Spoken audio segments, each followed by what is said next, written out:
গতিকে পলম কিহৰ মই আহিছো যেহেতু বাইহাটা চাৰিআলিত থকা ৰামানুজন একাডেমীলৈ গতিকে ইয়াত কোন কোন আছে মই আপোনালোকক দেখুৱাবলৈ বিচাৰিছো কিমান ছাত্ৰ ছাত্ৰী আছে মই নাজানো কিন্তু দেখিলেহে গম পাম কিন্তু শিক্ষক শিক্ষয়িত্ৰী আছে এবাৰ চাই লওক ছাত্ৰ ছাত্ৰী কিমান আছে হেল্ল' ৱাও এয়া হৈছে বাইহাটা চাৰিআলিৰ ৰামানুজন একাডেমী আৰু ৰামানুজন একাডেমীৰ এই সকল ছাত্ৰ ছাত্ৰীৰ লগত আজি কথা পাতিব লাগিব কিয় তেওঁলোকে ইয়াত পঢ়িবলৈ আহে এই বিষয়ে কথা পাতিব লাগিব আমি একেলগে কওঁ এবাৰ ৰামানুজন একাডেমী বুলি 3 2 1 go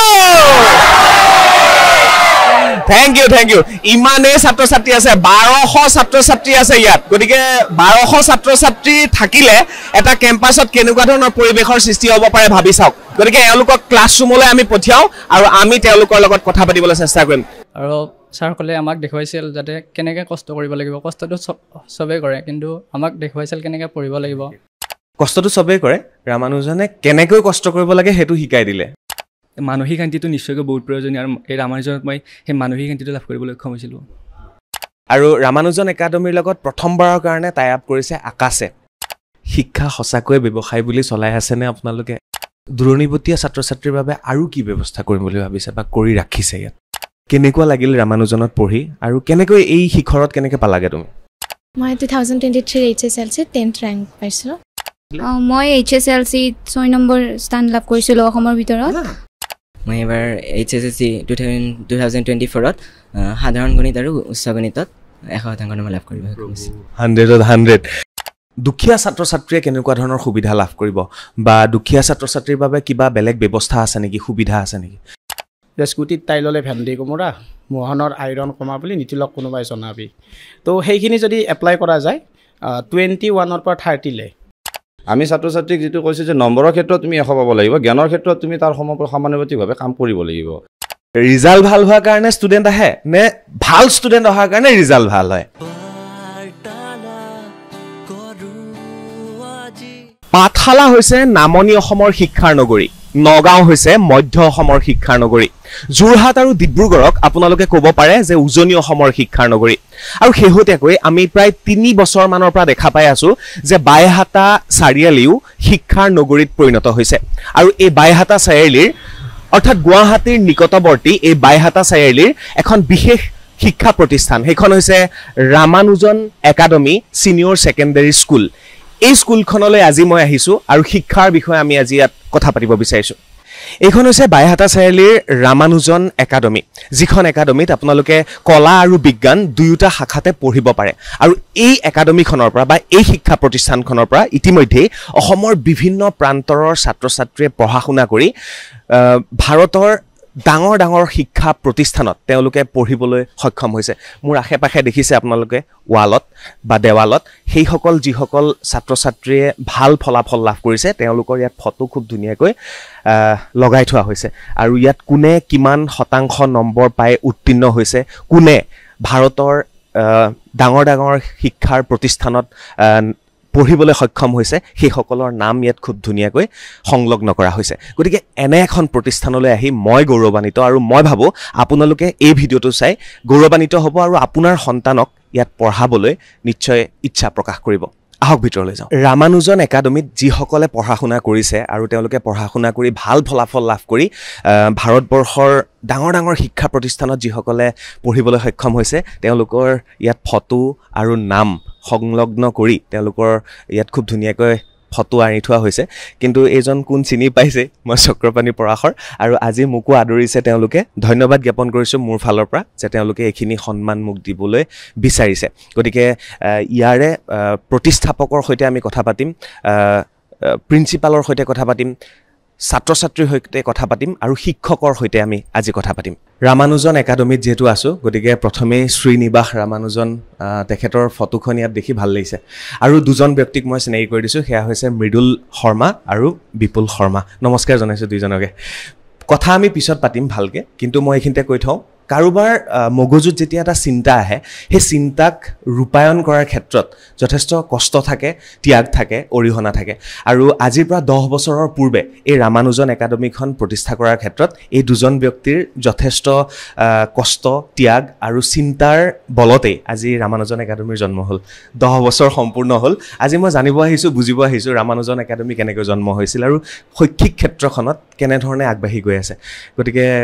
চমুকে যদি কয় দুইজনে কেনেকৈ আহিলে এই লাইনটোলৈ? আচলতে আমি দুজনে আমি আছিলোঁ, গুৱাহাটীত আছিলোঁ তেতিয়া।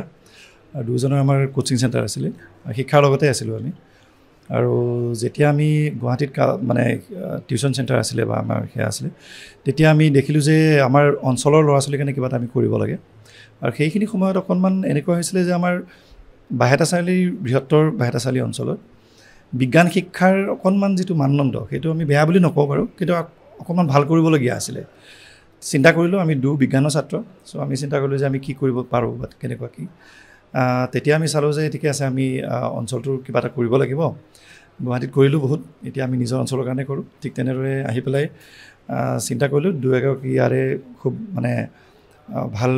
ব্যক্তি, খুব শিক্ষাবিদ কেইগৰাকীমানৰ লগত আমি কথা পাতিলোঁ, উপদেশ ল'লোঁ। তেখেতসকলে কৈছে যে ভাল চিন্তা, ভাল হ'ব। ঠিক একেদৰে আমি আগবাঢ়িলোঁ। আৰু আজি এই কথা পিছত পাতিম। ডাঙৰীয়া,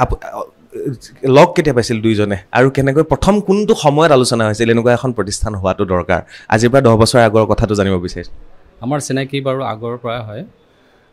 কিন্তু গুৱাহাটীত আমি যেতিয়া আমাৰ দুয়োজনৰ প্ৰফেশ্যন একে আছিলে, মোৰ কোচিং চেণ্টাৰ আছিল। মোৰ প্ৰথমতে এটা চেণ্টাৰ আৰম্ভ কৰিলোঁ, তাৰপিছত 5টাকৈ বিভিন্ন কোচিং চেণ্টাৰ মোৰ ষ্টাৰ্ট হ'ল। আৰু তেওঁলোকৰ তেনেকৈ চিন্তা কৰি অঞ্চলটোৰ কাৰণে কিবা এটা কৰিব বিৰাট ইচ্ছা আছিলে। আৰু অঞ্চলবাসীৰ লগত যেতিয়া কাম কৰিব আৰম্ভ কৰিলোঁ, আৰু তাৰপিছত দেখা পাইছোঁ আজি সকলো ৰাইজৰ আশীৰ্বাদ, লগতে আমাৰ সকলো শিক্ষক গোটৰ যিটো একান প্ৰচেষ্টা, সেইটো দেখা গৈছে গোটেই অসমৰ পৰা এতিয়া আমাৰ ষ্টুডেণ্ট আমাৰ কলেজত এতিয়া আছে। খুব ভাল লগা পৰিৱেশ। আৰু মই ছাত্ৰ ছাত্ৰীৰ সৈতে কথা পাতিম, শিক্ষকৰ সৈতে কথা পাতিম, আৰু ইয়াত কেনেকৈ আপোনালোকে পঢ়িবলৈ আহিব পাৰে। হোষ্টেলৰ ব্যৱস্থা আছে, 1200 ছাত্ৰ ছাত্ৰী আছে আৰু প্ৰায় 40 জনতকৈও বেছি শিক্ষক ইয়াত আছে। সকলোৰে লগত কথা পতা অসম্ভৱ, কিন্তু বিচাৰি আজি কথা পাতিম মই। এইবাৰ মোৰ সৈতে উপস্থিত আছে ৰামানুজন একাডেমীৰ অধ্যক্ষ ডক্টৰ কমল শৰ্মা ডাঙৰীয়া। ডাঙৰীয়া নমস্কাৰ জনাইছোঁ। মই আৰম্ভণিতে কৈছোঁ যে উজনি অসমৰ যদি শিক্ষা নগৰী বুলি কওঁ যোৰহাট, ডিব্ৰুগড়, নামনি অসমৰ যদি কওঁ পাঠশালা, মধ্য অসমৰ নগাঁও, আৰু শেহতীয়াকৈ প্ৰায় 3-4 বছৰৰ পৰা দেখিছোঁ আমি যে বাইহাটা চাৰিআলি শিক্ষাৰ নগৰীত পৰিণত হৈছে। অন্যতম ভূমিকা গ্ৰহণ কৰি আছে আজি 10 বছৰৰ পৰা প্ৰায় ৰামানুজন একাডেমীয়ে। ছাৰ, কেনেকৈ ভাবে আপুনি? মই ঠিকে কৈছোঁ কথাটো? নিশ্চয় নিশ্চয়। ব্ৰহ্মপুত্ৰৰ উত্তৰ পাৰৰ কিছু বছৰৰ পৰা বাইহাটা চাৰিআলি এখন শিক্ষা নগৰী হিচাপে পৰিণত হ'বলৈ গৈ আছে। আৰু ইতিমধ্যে সেই দিশত বাইহাটা চাৰিআলি বহুদূৰ আগবাঢ়িছে। বাইহাটা চাৰিআলিৰ এই ক্ষেত্ৰত আমি যদি ক'ব লাগে, বিশেষকৈ +2 ষ্টেণ্ডাৰ্ডৰ মানে ছিনিয়ৰ ছেকেণ্ডাৰী লেভেলৰ স্কুল প্ৰতিস্থাপনৰ ক্ষেত্ৰত ৰামানুজন একাডেমী এক লেখত ল'বলগীয়া নাম। 2014 চনত স্থাপন হোৱা এই অনুষ্ঠানখন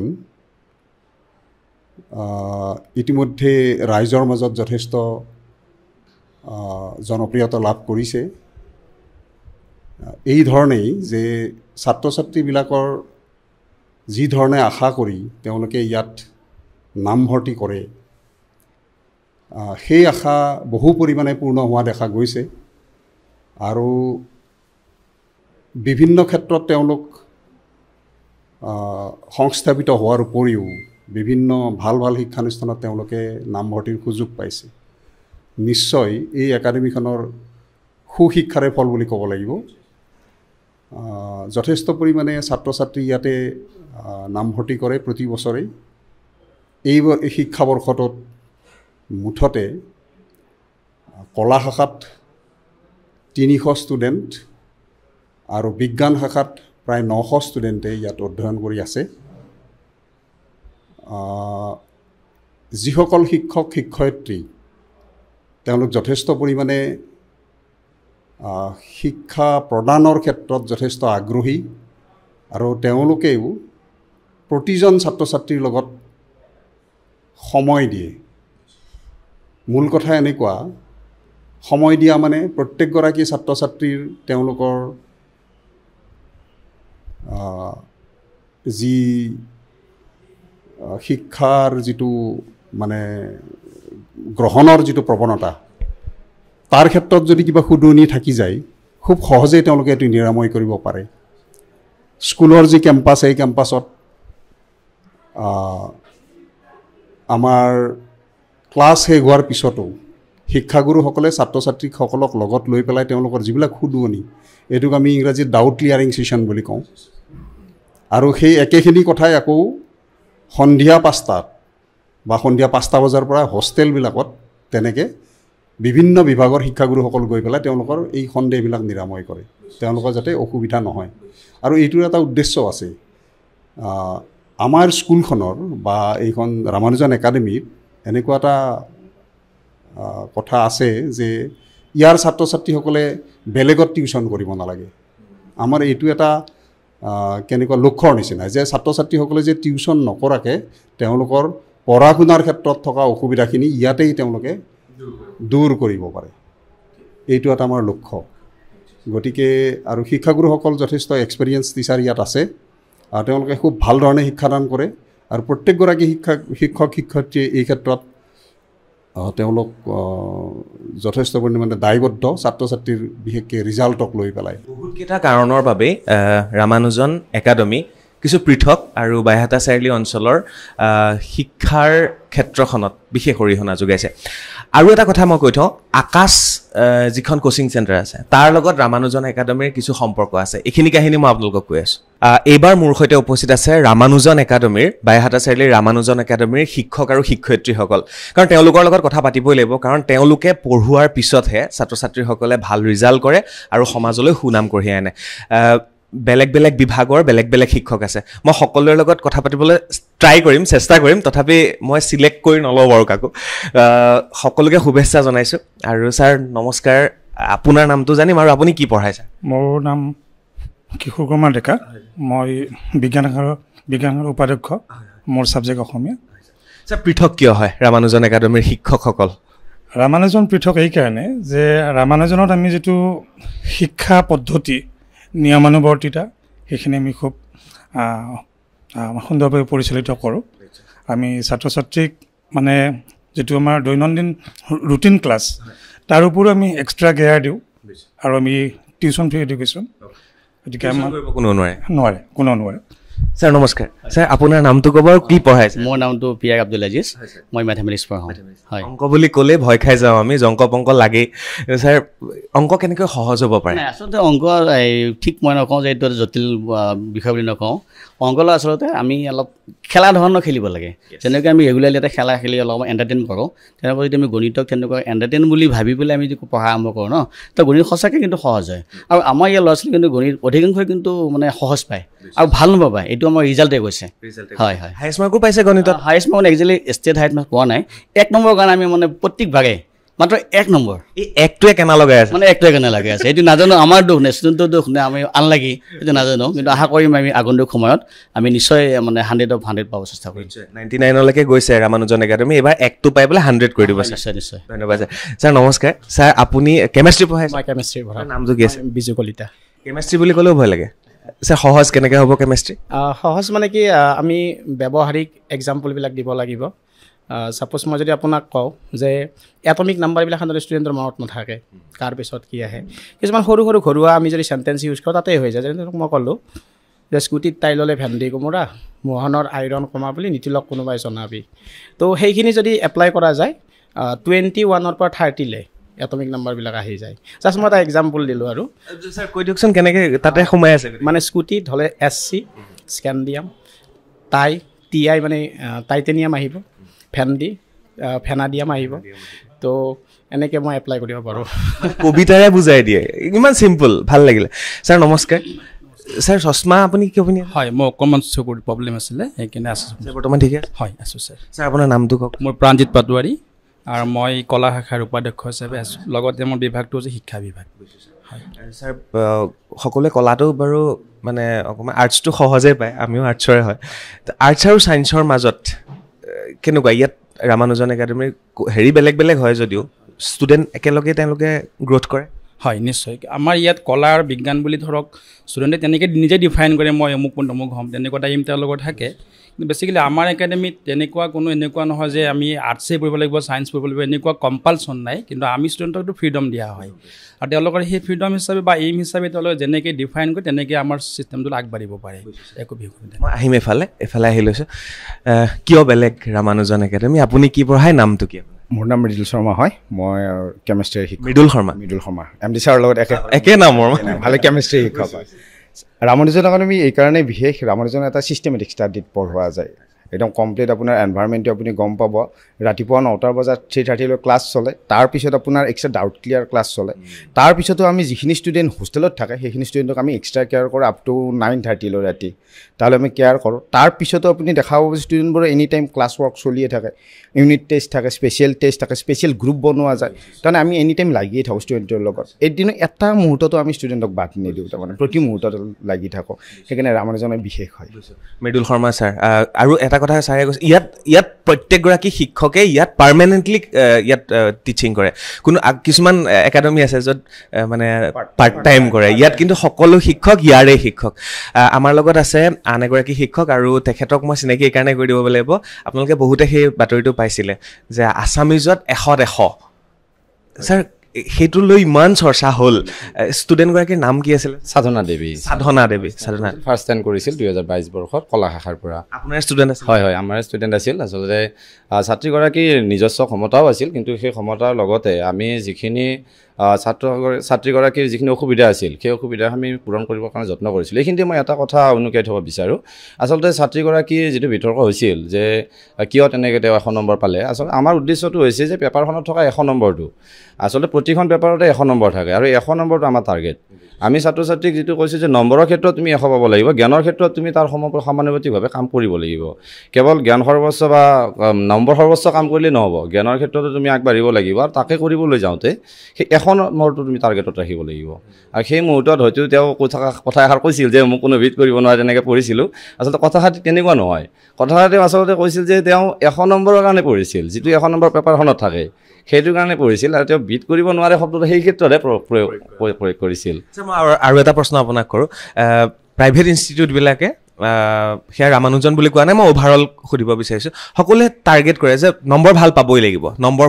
লাগিব নম্বৰৰ বাবে পঢ়ায় নে সঁচাকৈ তেওঁলোকে জ্ঞানৰ বাবে পঢ়ায় ৰামানুজন একাডেমীয়ে নম্বৰৰ কাৰণে কেতিয়াও পঢ়োৱা নাই আচলতে ৰামানুজন একাডেমীয়ে সদায় জ্ঞানক প্ৰাধান্য দিছে আৰু জ্ঞানক প্ৰাধান্য দিয়াৰ কাৰণে আপোনালোকে দেখিব যদিও বা আমাৰ ষ্টুডেণ্টে ষ্টেণ্ড কৰা নাই তথাপি ভাৰতবৰ্ষকে আদি কৰি মানে আমাৰ ভাৰতবৰ্ষৰ বাহিৰতো আমাৰ ছাত্ৰ ছাত্ৰীয়ে ভালকৈ পঢ়ি আছে আৰু সেইটোৱে আমাৰ মুখ্য কথা যে আচলতে জ্ঞান সৰ্বোচ্চ হ'ব লাগে জ্ঞানে মুখ্য কাৰক হ'ব লাগে আৰু জ্ঞান থাকিলে নম্বৰ আপুনি আহিব আপোনাৰ গীতাটো কোৱা হৈছে তুমি কম কাম কৰা কৰ্মফলক আশা নকৰিবা ভাল কাম কৰিলে নিশ্চয় ভাল ফল পাব গতিকে তেনেধৰণে আমি ছাত্ৰ ছাত্ৰীৰ ক্ষেত্ৰত সদায় আমি জ্ঞানৰ ক্ষেত্ৰত গুৰুত্ব দি আহিছোঁ হয় ধন্যবাদ ছাৰ আৰু এটা প্ৰশ্ন আছে ছাৰ মই আপোনাক সোধোঁ ছাৰ এখন একাডেমীলৈ ৰিজাল্ট ভাল হোৱাৰ কাৰণে ষ্টুডেণ্ট আহে নে ভাল ষ্টুডেণ্ট অহাৰ কাৰণে ৰিজাল্ট ভাল হয় একজেক্টলি এইটো প্ৰশ্ন সুধিছোঁ আচলতে বস্তুটো এনেকুৱা যে ফাৰ্ষ্ট ৰিজাল্ট হ'ব লাগিব ৰিজাল্ট হ'বৰ কাৰণে একাডেমীখনে কাম কৰিব লাগিব চ' আমি যিখিনি সময়ত একাডেমীখন ষ্টাৰ্ট হৈছিল সেই সময়ৰ পৰা আমি ইমান কষ্ট কৰিছোঁ যাৰ ফলত ফাৰ্ষ্ট আমি ৰিজাল্ট পাইছোঁ আৰু সেই ৰিজাল্টৰ পিছতে ভাল ষ্টুডেণ্টবিলাক আহিছে আৰু ৰিজাল্টটো ভাল হৈ আহিছে মানে দুইটাই লাগিব ছাৰ ভাল ষ্টুডেণ্টো লাগিব ভাল টিচাৰো লাগিব ভাল পৰিৱেশো লাগিব আৰু ভালকৈ পঢ়িবও লাগিব তেতিয়াহে এখন একাডেমী খুব ধুনীয়াকৈ চলি গৈ থাকে মই সকলোকে ইমান বেছি প্ৰশ্ন কৰিলে বহুত সময় গুচি যাব নামকেইটা জানি লওঁ কি পঢ়ায় আপোনালোকে হয় মোৰ নাম শ্ৰী মানস বৰুৱা মই বায়'লজি পঢ়াওঁ হয় বায়'লজি কেনেকৈ পঢ়ায় মেইনলি আমাৰ ক্লাছবিলাক ছাৰ আমি কৰোঁ মানে বৰ্ডত ধুনীয়াকৈ ডিছকাছ কৰি দিলোঁ আৰু ডায়েগ্ৰাম লৈ কথাবিলাক ধুনীয়াকৈ তেওঁলোকক ইলাবৰেটলি বুজোৱা যায় গোটেইখিনি ছাৰ নমস্কাৰ মোৰ নাম শ্যামন চালৈ মই ইংৰাজী ডিপাৰ্টমেণ্টৰ বিষয় শিক্ষক ইংৰাজী পঢ়ায় হয় ৰামানুজন একাডেমীৰ ষ্টুডেণ্টে ভাল ইংৰাজী ক'ব জানে হয় মানে কি হয় আমাৰ অসমীয়া মিডিয়াম নহয় জানো অসমীয়া মিডিয়ামৰ বেছিভাগ ষ্টুডেণ্টে আমাৰ ইয়াত অসমীয়া মিডিয়ামৰ মানে কি হয় আমি ক্লাছত সিহঁতক ইংৰাজী ক'বৰ কাৰণে আমি এনকাৰেজ কৰোঁ সদায় আৰু লগতে ছায়েন্সৰ ষ্টুডেণ্ট ইয়াত যিহেতু ছায়েন্স ষ্ট্ৰীম আছে আৰু আৰ্টছ ষ্ট্ৰীমো আছে সাধাৰণতে কি হয় ছায়েন্স ষ্ট্ৰীমৰ ষ্টুডেণ্টখিনিক লিটাৰেচাৰ ছাবজেক্টৰ প্ৰতি আকৰ্ষিত কৰাটো অকণমান কঠিন আমাৰ কাৰণে চেলেঞ্জিং হয় তথাপিও তাৰ মাজেদি আমি কি কৰোঁ বিভিন্ন নতুন নতুন বিষয় নতুন নতুন লিটাৰেচাৰৰ যিটো স্পেক্ট্ৰাম সেইটোৰ বিষয়ে আমি বিভিন্ন ধৰণে সিহঁতক ইণ্ট্ৰডিউচ কৰাই পেলাই বিষয়টো আমি ইণ্টাৰেষ্টিং কৰিব চেষ্টা কৰোঁ আৰু আমি আচলতে ইয়াৰ পৰা অকল আৰ্টছৰ পৰাই নহয় আমাৰ ছায়েন্সৰ পৰাও আমি ইংৰাজী বিষয়ত সৰ্বোচ্চ নম্বৰ পাইছোঁ অসমৰ ভিতৰত ইংৰাজী বিষয়টো পাইছে হয় কোনজন ষ্টুডেণ্ট আছিলে ইয়াতে আমাৰ হীৰকজ্যোতি কাকতি বুলি এজন ল'ৰা আছিলে ছায়েন্সৰ তেওঁ পাইছিলে তই নহয় হাঁহিব নালাগে তোৰ ভনীয়েহে ইয়াত পঢ়িছিলে তাৰ নামো হীৰক মানে হয় হয় হয় নেক্সট আপোনাৰ পৰা আহিছে মোৰ নাম ছফিকুল ইছলাম মই আৰ্টছৰ এডমিনিষ্ট্ৰেটিভ হয় প্ৰশাসন বিভাগ চাওঁ পৃথক বেলেগ কিয় ৰামানুজন একাডেমি পৃথক বেলেগ মানে আপোনাৰ কাৰণ সকলোৱে ক'ব দেই পৃথক কিয় হয় হয় আমাৰ হৈছে কি আপোনাৰ ৰামানুজন একাডেমিখন এই মানে এণ্টায়াৰ যিটো নামনি অসম আছে নামনি অসমত এখন নাম জ্বলা অনুষ্ঠান হয়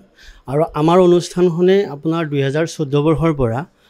2024 বৰ্ষলৈকে আপোনাৰ প্ৰায় 10টা বছৰ অতিক্ৰম কৰিলে এই অতিক্ৰম কৰা বছৰটোত ভাল ফলাফল দেখুৱাবলৈ সক্ষম হৈছে আৰু আমাৰ শিক্ষকখিনি ভালদৰে ক্লাছ কৰে আমাৰ মানে এডমিনিষ্ট্ৰেটিভ প্ৰশাসন বিভাগৰ ফালৰ পৰা ধুনীয়া পৰিচালনা হয় সেইটো কাৰণে আমাৰ অনুষ্ঠানখন পৃথক হয় ধন্যবাদ নমস্কাৰ বাইদেউ নমস্কাৰ মোৰ নাম সৈয়দা মিৰ্জুমা বেগম হয় মই ইয়াত জিঅ'গ্ৰাফি পঢ়াওঁ আৰু মই সকলোকে এইটোৱে সুধিম লাষ্টত এটা পৃথক কাৰণ ক'ব লাগিব কিয় বেলেগ একাডেমিতকৈ বেলেগ হয় ৰামানুজন একাডেমি আমাৰতো ছাৰ বাইদেউসকলে ক'লে কাৰণবিলাক তো মোৰ মতেৰে ৰামানুজন একাডেমি বেলেগ কলেজ জুনিয়ৰ কলেজবিলাকতকৈ পৃথক তাৰ ভিতৰত এটা কাৰণ হ'ল যে ডাউট সেশন থাকে ডাউট ক্লিয়াৰিং সেশন কৰা হয় মানে আমি ধৰক এটা চেপ্টাৰ পঢ়ালোঁ তো চেপ্টাৰটো পঢ়োৱাৰ পিছত তাত যিমানখিনি ডাউটছ ৰৈ যায় কাৰণ ক্লাছৰুম এটাত গোটেইখিনি একে ধৰণৰ ষ্টুডেণ্ট নাথাকে বেলেগ বেলেগ ধৰণৰ ষ্টুডেণ্ট থাকে তো যিখিনি অকণমান দুৰ্বল ষ্টুডেণ্ট থাকে বা এভাৰেজ ষ্টুডেণ্ট থাকে সেই ষ্টুডেণ্টখিনিক ডাউট ক্লিয়াৰ কৰাৰ কাৰণে আমি আকৌ এক্সট্ৰা ক্লাছ লওঁ এক্সট্ৰা এফৰ্ট এটা থাকে আৰু এটা কথা সুধিছোঁ ইয়াত 5টা বজালৈকে ষ্টুডেণ্ট লগত থাকে টিচাৰ লগত থাকে ষ্টুডেণ্টৰ আকৌ হোষ্টেলত গৈও কিবা ডাউটছ থাকিলে তাতো ক্লিয়াৰ কৰে সেইটো এটা হয়নে তো আপুনি বেলেগ এটা কাৰণ ক'ব লাগিব আৰু নামটো কওক আৰু কি পঢ়ায় নমস্কাৰ মোৰ নাম নিকি কাথাৰপি মই ইয়াতে ইংৰাজী পঢ়া and why Ramanujan is different is because student-centric hoy bahut bisi. So student or doubt clearance class bilako hoy. We take chapter assessment test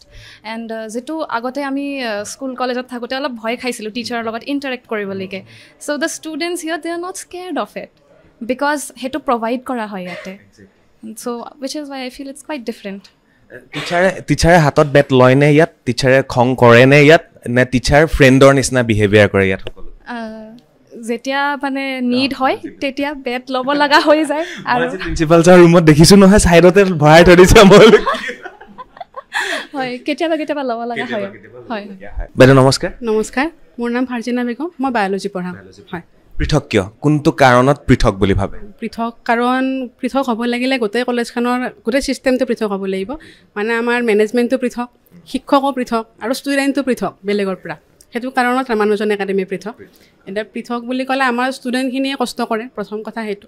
আৰু শিক্ষকসকলৰ এটা বস্তু কি হৈ যায় যে মানে আমি যেতিয়া পঢ়ি আছিলোঁ মই বেছিকেলি সেনেকৈ ভাবোঁ যে মই পঢ়ি থাকোঁতে ক্লাছৰুমটোত কোনজন ছাৰে কেনেকৈ পঢ়াওঁতে মই বুজি আছিলোঁ গতিকে সেইটো হিচাপত আমি মানে এপ্লাই কৰোঁ যে আমাৰ ষ্টুডেণ্টেও চাগে এনেকৈ ক'লে বুজি নাপাব পাৰে এনেকৈ ক'লে বুজি পাব গতিকে টিচাৰখিনি সদায় সেনেকৈ আগবাঢ়ে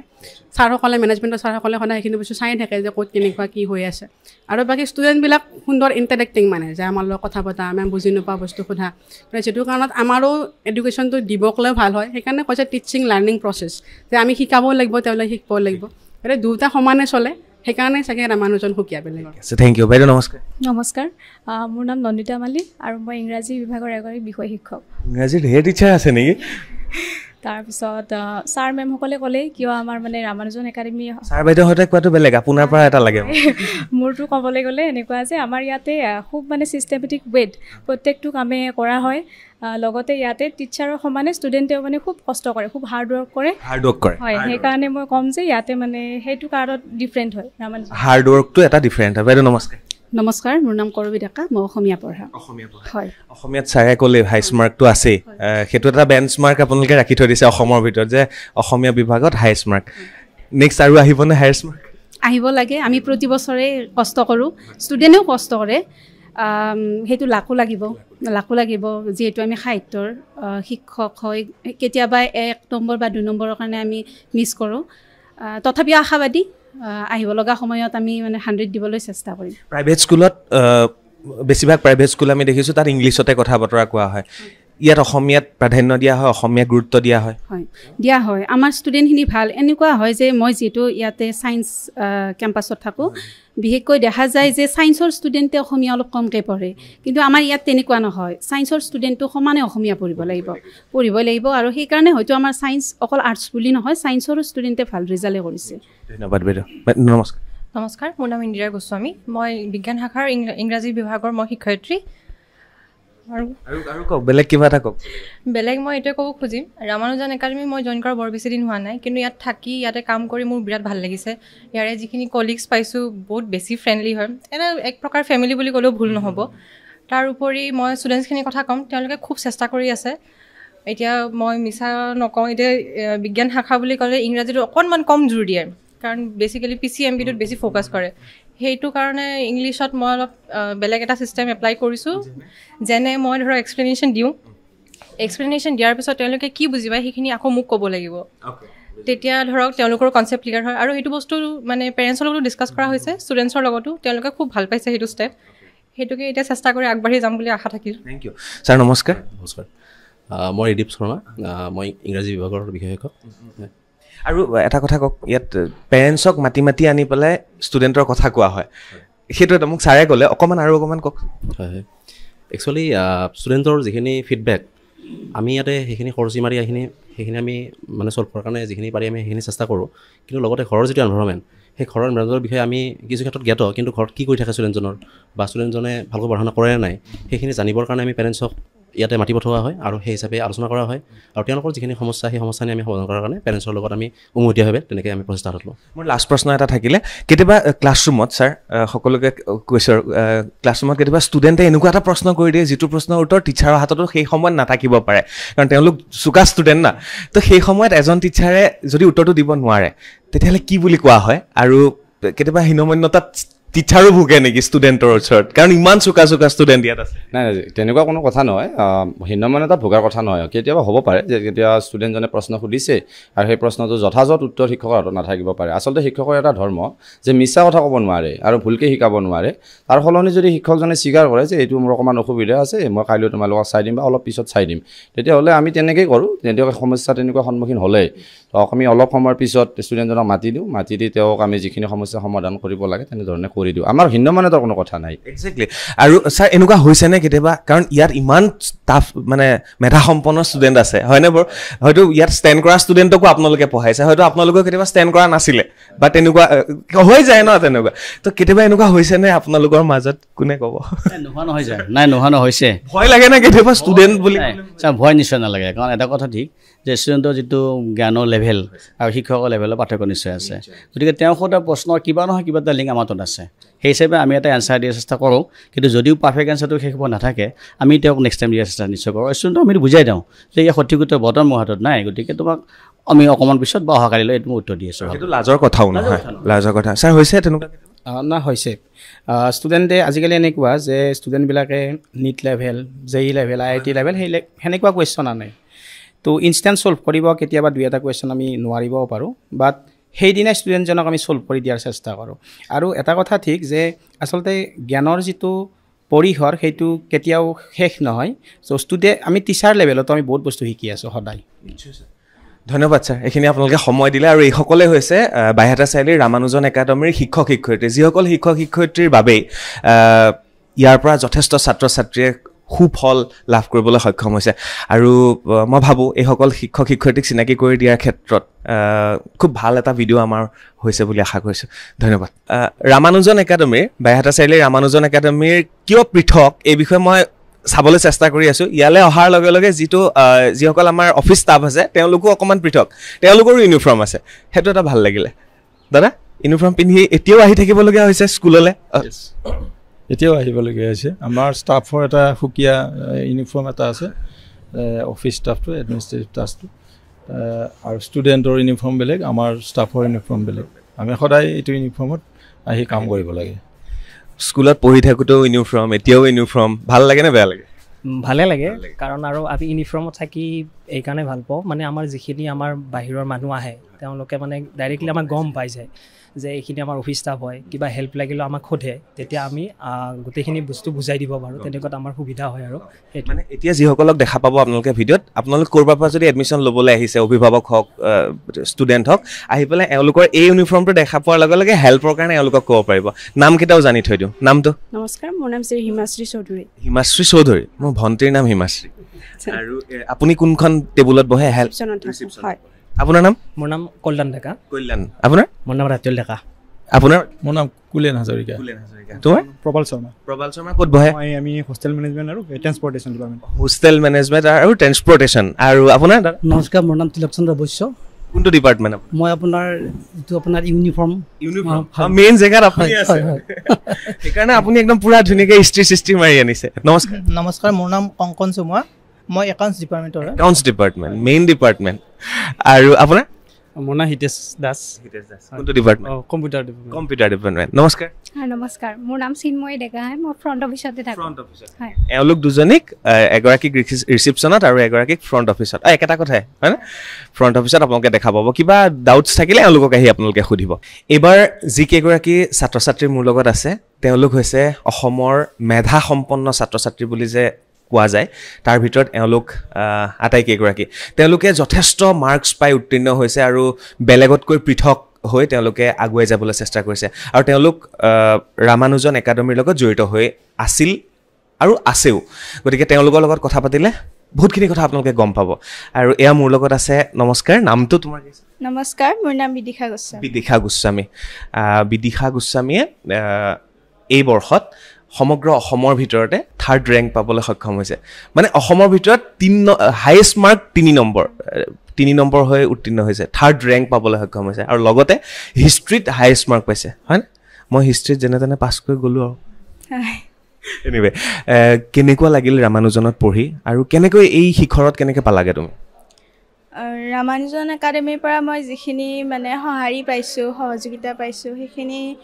মানে ছাৰহঁতে আমাক প্ৰতিশ্ৰুতি দিছিলে যে ইয়াতে পঢ়িলে আমাৰ কেনেকুৱা কি সুবিধা হ'ব আৰু সেইমতে আমি এনেকৈ ফলাফল দেখুৱাবলৈ সক্ষম হৈছোঁ তেওঁলোকে যথেষ্টখিনি কষ্ট কৰিছে এগৰাকী শিক্ষাৰ্থীয়ে পৰীক্ষাত অৱতীৰ্ণ হ'বলৈ যোৱাৰ আগতে তেওঁলোকক কিছু সহায়ৰ প্ৰয়োজন হয় গতিকে তেওঁলোকে পূৰা মাত্ৰাই আমাক সেইখিনি দিছে আমি যেতিয়াই বিচাৰিছোঁ আমাৰ কাষত থিয় দিছে আৰু আমি কোনো অসুবিধাৰ সন্মুখীন হ'লে তেওঁলোকে লগে লগে সেইবোৰ সমাধা কৰি দিছে আৰু তেনেকৈ আমাক বহুতখিনি তেওঁলোকে মৰমো কৰিছে হাইয়েষ্ট মাৰ্ক পাইছা 3rd ৰেংক পাইছা ভৱিষ্যতে প্লেনিংটো কেনেকুৱা আৰু ইয়াৰ পৰা কেনেকৈ আগুৱাই যাম বুলি ভাবিছা মই এতিয়া কটন ইউনিভাৰ্চিটিত নাম লগাইছোঁ আৰু মই হিষ্ট্ৰীত মেজৰ লৈছোঁ শুভেচ্ছা থাকিল ধন্যবাদ এগৰাকী ৰামানুজন একাডেমীৰ ছাত্ৰী আৰু এখেত হৈছে তোমাৰ নামটো প্ৰথম নমস্কাৰ মোৰ নাম শ্ৰী হিমাংশুৱে কি কেনেকৈ ফলাফলটো কি আছিলে মই অকণ পাহৰি গৈছোঁ কৈ দিবা নেকি হয় মই যোৱা বছৰৰ যদি ৰেংক লিষ্টখন চাই তে মই এইবাৰ 8th ৰেংক পাব লাগিছিল ছায়েন্স ষ্ট্ৰীমত 8th ৰেংক পাব লাগিছিল কেনেকুৱা লাগিল ইয়াত পঢ়ি আৰু পৃথক বুলি কৈ আছে ৰামানুজন একাডেমী ক'ত পৃথক পালা ফাৰ্ষ্ট দিনৰ পৰা ফাৰ্ষ্ট দিনে আমাৰ প্ৰতিশ্ৰুতি দি ৰহিছে যে আমাৰ লগত যদি থকা কষ্ট কৰা দেন নিশ্চয় ফলাফল পাবা ছাৰহঁতে বহুত কষ্ট কৰিছে আমাৰ লগত আৰু আমিও ছাৰহঁতৰ লগত সমানে কষ্ট কৰি গৈছোঁ আৰু সেই কষ্টৰ কাৰণে হয়তো এনেকুৱা এটা ৰিজাল্ট পাবলৈ সক্ষম হৈছোঁ নেক্সট কি কৰিবা এতিয়াতো নেক্সট মই মেডিকেল এক্সাম দিম ইয়াত বৰ্ড আৰু ইণ্ট্ৰিগেটেড জড়িত হৈ আছে 3গৰাকী বৰ্ডৰ ন আৰু 3গৰাকী ইণ্ট্ৰিগেটেডৰ হিমশেখৰ মহন্ত মোৰ লগত আছে আৰু তোমাৰো এটা ভাল পজিশ্যন পালা ইয়াৰ পঢ়াখন ছাৰ মই এবাৰ এয়া হায়াৰ ছেকেণ্ডেৰী পৰীক্ষাত 92.4% পাইছিলোঁ আৰু লগতে মই সদ্য ঘোষিত নীট পৰীক্ষাত মই 604 নম্বৰ পাবলৈ সক্ষম হৈছোঁ 604 কোনো ধৰণৰ কোচিং লোৱা নাই বুলি কৈছে আৰু কেনেকৈ সম্ভৱ বাপৰে ছাৰ কিমান মাৰ্কছ থাকে নীটত 720 থাকে 720ত 600 কিমান পালা 604 ছাৰ 604 তুমি কিমান পালা মই 590 ইমান নম্বৰ পাই জানো মানুহে সঁচাকৈ ছাৰ ৰামানুজন হ'লেতো সম্ভৱ হ'বই ছাৰ আমি যেতিয়া প্ৰথমতে ইয়াতে আহিছিলোঁ তেতিয়া ছাৰ বাইদেউসকলে প্ৰথম দিনৰে পৰা আমাৰ লগত অহৰহভাৱে কষ্ট কৰি গৈছিল আৰু ছাৰসকলে আমাক দেখুৱাইছিল যাতে কেনেকৈ কষ্ট কৰিব লাগিব কষ্টটো চবেই কৰে কিন্তু আমাক দেখুৱাইছিল কেনেকৈ পঢ়িব লাগিব তাৰপিছত মইতো বৰ্ডৰ ছাত্ৰ আছিলোঁ, কিন্তু ছাৰহঁতে বৰ্ডততো পঢ়ালে। বৰ্ড এক্সাম শেষ হোৱাৰ পিছতো ছাৰহঁতে এক্সট্ৰাকৈ মানে মোক কোচিঙৰ কাৰণে আকৌ ছাৰসকলে পঢ়াই দিছিল, মানে বৰ্ডৰ ছাৰসকলেই। আৰু তেনেকৈয়ে মই এই ফলাফল দেখুৱাবলৈ সক্ষম হ'লোঁ। বহুত বহুত শুভেচ্ছা থাকিলে। হিমচেকৰে যথেষ্ট কষ্ট কৰিলে। আৰু এটা কথা ভাল লাগিলে, কষ্টটো চবেই কৰে, ৰামানুজনে কেনেকৈ কষ্ট কৰিব লাগে সেইটো শিকাই দিলে। খুব ধুনীয়াকৈ কৈছে, থেংক ইউ। যিহেতু ৰামানুজন একাডেমীৰ লগত জড়িত হৈছে আকাশ, আৰু আকাশতে কোচিং কৰি আছে নিয়ৰ কাশ্যপ। মই নিয়ৰ কাশ্যপ। মই ৰামানুজন একাডেমীত লাষ্ট 1 yearৰ পৰা কোচিং কৰিছিলোঁ। মই ইয়াত এজ এ ড্ৰপাৰ বেটছত জইন কৰিছিলোঁ। মোৰ লাষ্ট এটেম্পটো ভাল নহ'ল, মই উইক আছিলোঁ, মোৰ বহুত ছাবজেক্ট অলপ মানে ভাল কনফিডেঞ্চ নাছিল। ৰামানুজন একাডেমীত আহি কিনে মই বহুত মানে যিখিনি উইক পইণ্টছ আছে সেইখিনি মানে ছাৰহঁতে হেল্প কৰিলে, মই কৰিলোঁ। ইচ টেষ্ট দিলোঁ, টেষ্টবোৰৰ মাৰ্কছবোৰ বিপুল ছাৰক মানে পাৰ্চনেলি দিব দিছে, সেইবিলাক কৰিলোঁ। পাৰ্চনেল গাইডেঞ্চ পাইছোঁ, আৰু সেনেকৈ কষ্ট কৰি কিনে মই নীটত এইবাৰ 676 মাৰ্কছ পাইছোঁ। 676 নীটত থাকে 700 মাৰ্ক, 676 আৰু কিমান থাকিলে বাকী? বাকী এইফালে 44 বাকী থাকিলে। অ'কে, চ' এতিয়া এডমিশ্যন ক'ত হ'ব? এডমিশ্যন এতিয়া আমাৰ কাউন্সেলিং ষ্টাৰ্ট হোৱা নাই। কাউন্সেলিং ষ্টাৰ্ট হ'লে এক্সপেক্টেশ্যনছ এইমছ আছে, তথাপিতো এইবাৰ ৰেংক বহুত ফ্লাকচুৱেশ্যনছ হৈছে, তো GMC I am expecting date. শুভেচ্ছা থাকিলে। আৰু দুজন আছে, তোমাৰ নামটো কোৱা আৰু তুমি কেনেধৰণে ফলাফল পালা ইয়াত? নমস্কাৰ, মোৰ নাম শ্ৰী সনাতন কলিতা। মই ইয়াত ইণ্টিগ্ৰেটেড কোচিং কৰিছিলোঁ, আৰু মই এইবাৰ সদ্যহীত নীট পৰীক্ষাত 659 নম্বৰ উত্তীৰ্ণ হ'বলৈ সক্ষম হৈছোঁ। 659 পাইছে। আৰু এইবাৰ কি কৰিবা নেক্সট, ক'ত কেনেকৈ? মই এইবাৰতো মেডিকেল কলেজতে আশালৈকে তেনেকৈ হেৰি কৰিম বুলি ভাবিছিলোঁ। ইণ্টিগ্ৰেটেড কৰিছিলা? হয়, ইণ্টিগ্ৰেটেড কৰিছিলোঁ। ইয়াত বৰ্ডো আশালৈকে কৰিছিলোঁ। এইবাৰ হাই ছেকেণ্ডেৰী আশালৈকে দি উঠি নীট পৰীক্ষা দিবলৈ সক্ষম হৈছিলোঁ। বেলেগ কি দেখিলা ৰামানুজন একাডেমী? বেলেগ মানে 2 বছৰ আগত আগতে সকলোৱে কৈছিল ইণ্টিগ্ৰেটেড কোচিং নল'বা, ইণ্টিগ্ৰেটেড কোচিং ল'লে বৰ্ড আৰু কোচিং দুটা কষ্ট হয় বা দুটাত খেলি মেলি হ'ব পাৰে। কিন্তু মিডল চাই যাই কিনে কৈছিল যে দুটা পাৰিবি। তেনেকৈ হয়তো হাই ছেকেণ্ডেৰীটো মই 89.8% ল'বলৈ সক্ষম হ'লোঁ, আৰু নীট পৰীক্ষাটো একেবাৰতে 659 নম্বৰ হ'বলৈ সক্ষম হ'লোঁ। ৰামানুজনে মোক শিকাই দিছিল যে কেনেকৈ কষ্ট কৰিব লাগে। মানসিক শান্তিটো নিশ্চয়কৈ বহুত প্ৰয়োজনীয়, আৰু এই ৰামানুজনত মই সেই মানসিক শান্তিটো লাভ কৰিবলৈ সক্ষম হৈছিলোঁ। হয়, ধন্যবাদ। নামটো কৈ দিয়া এবাৰ। মোৰ নাম তুলুংগা বড়ো। তুলুংগা বড়ো। আৰু তোমাৰ ঘৰ ক'ত আছিলে? মোৰ ঘৰ তামোলপুৰ জিলাৰ নাকোটা হাগ্ৰামাৰী গাঁৱৰ। আৰু তুমি ইয়াত ইণ্টিগ্ৰেটেড কৰিছা নে আকাশত কোচিং? ইণ্টিগ্ৰেটেড কৰিছোঁ। হায়াৰ ছেকেণ্ডেৰী কেনেকুৱা গ'ল? হায়াৰ ছেকেণ্ডেৰী মোৰ 85% হৈছে। আৰু এইবাৰ নীটত 622 আহিছে। 622 হয়। কি কৰিম বুলি ভাবিছা? ক'ত এডমিশ্যন হ'ব? কিবা খা খবৰ লৈছা? এডমিশ্যন এতিয়া বৰ্তমান কাউন্সেলিং হোৱা নাই, মেডিকেল কলেজত ল'ম বুলি ভাবিছোঁ। সেইটো এটা ঘটনা চলি আছে বাৰু। যি কি নহওক, শুভেচ্ছা থাকিলে। আৰু কি দিলে, আকাশেই হওক বা ৰামানুজনে? দুয়োফালৰ পৰা বহুতখিনি সহায় পাইছোঁ, কেনেকুৱা মানে পঢ়িব লাগে এইবিলাক। আৰু কেতিয়াবা ডিম'টিভেট হৈ গ'লে বহুতখিনি মটিভেট কৰে। তাৰপিছত ছাৰহঁতে বিশ্বাস কৰাই, মানে মাৰ্কছ কম হ'লেও কেনেকুৱা মানে লাহেকৈ মাৰ্কছ বাঢ়ি যাব বুলি ডিপ্ৰেশ্যনত যাব নিদিয়ে কোনো ষ্টুডেণ্ট, টিচাৰে, হয়নে? লাগি থাকে। সেইটোৱে লাগে। গতিকে শুভেচ্ছা সকলোকে দিলোঁ। আৰু মহন্তই ক'লে এটা কথা, সেইটো ভাল লাগিলে যে ৰামানুজন একাডেমীয়ে সকলোৱে কষ্ট কৰে, কিন্তু ৰামানুজন একাডেমীয়ে শিকাই দিলে কষ্ট কেনেকৈ কৰিব লাগে। ভাল লাগিল, থেংক ইউ। আন কেইজনমান ষ্টুডেণ্ট আছে মোৰ লগত, এওঁলোকৰ লগত কথা পাতি মোৰে ভাল লাগিছে। আৰু আপোনালোকে নিশ্চয় বহুতখিনি বুজি পাব, আৰু যিসকল অভিভাৱক তেওঁলোকেও বুজি পাব, আৰু যিসকলে পঢ়িম বুলি ভাবি আছে তেওঁলোকেও বুজি পাব। আৰু ৰামানুজন একাডেমীৰ লগত প্ৰথমবাৰৰ কাৰণে টাই আপ কৰিছে আকাশে। আকাশ হৈছে কোচিং ইনষ্টিটিউট। গতিকে আকাশৰ কথা কোনে নাজানে ন? আৰু ৰামানুজনৰ কথা কোনে নাজানে? চবেই জানে। চ' ইণ্টিগ্ৰেটেড হয়। কোনোবাই যদি ভাবিছে হায়াৰ ছেকেণ্ডেৰী পঢ়িম লগত কোচিং কৰিম, সেইটো ইণ্টিগ্ৰেটেড। গতিকে এওঁলোকে কোনোবাই আকাশৰ লগত ইণ্টিগ্ৰেট হৈ আছে।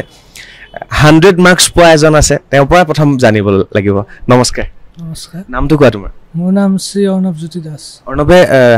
100ত 100 কিহত পালা? মেথছত আৰু কোনটো ইয়েৰত? মই 2023 চনত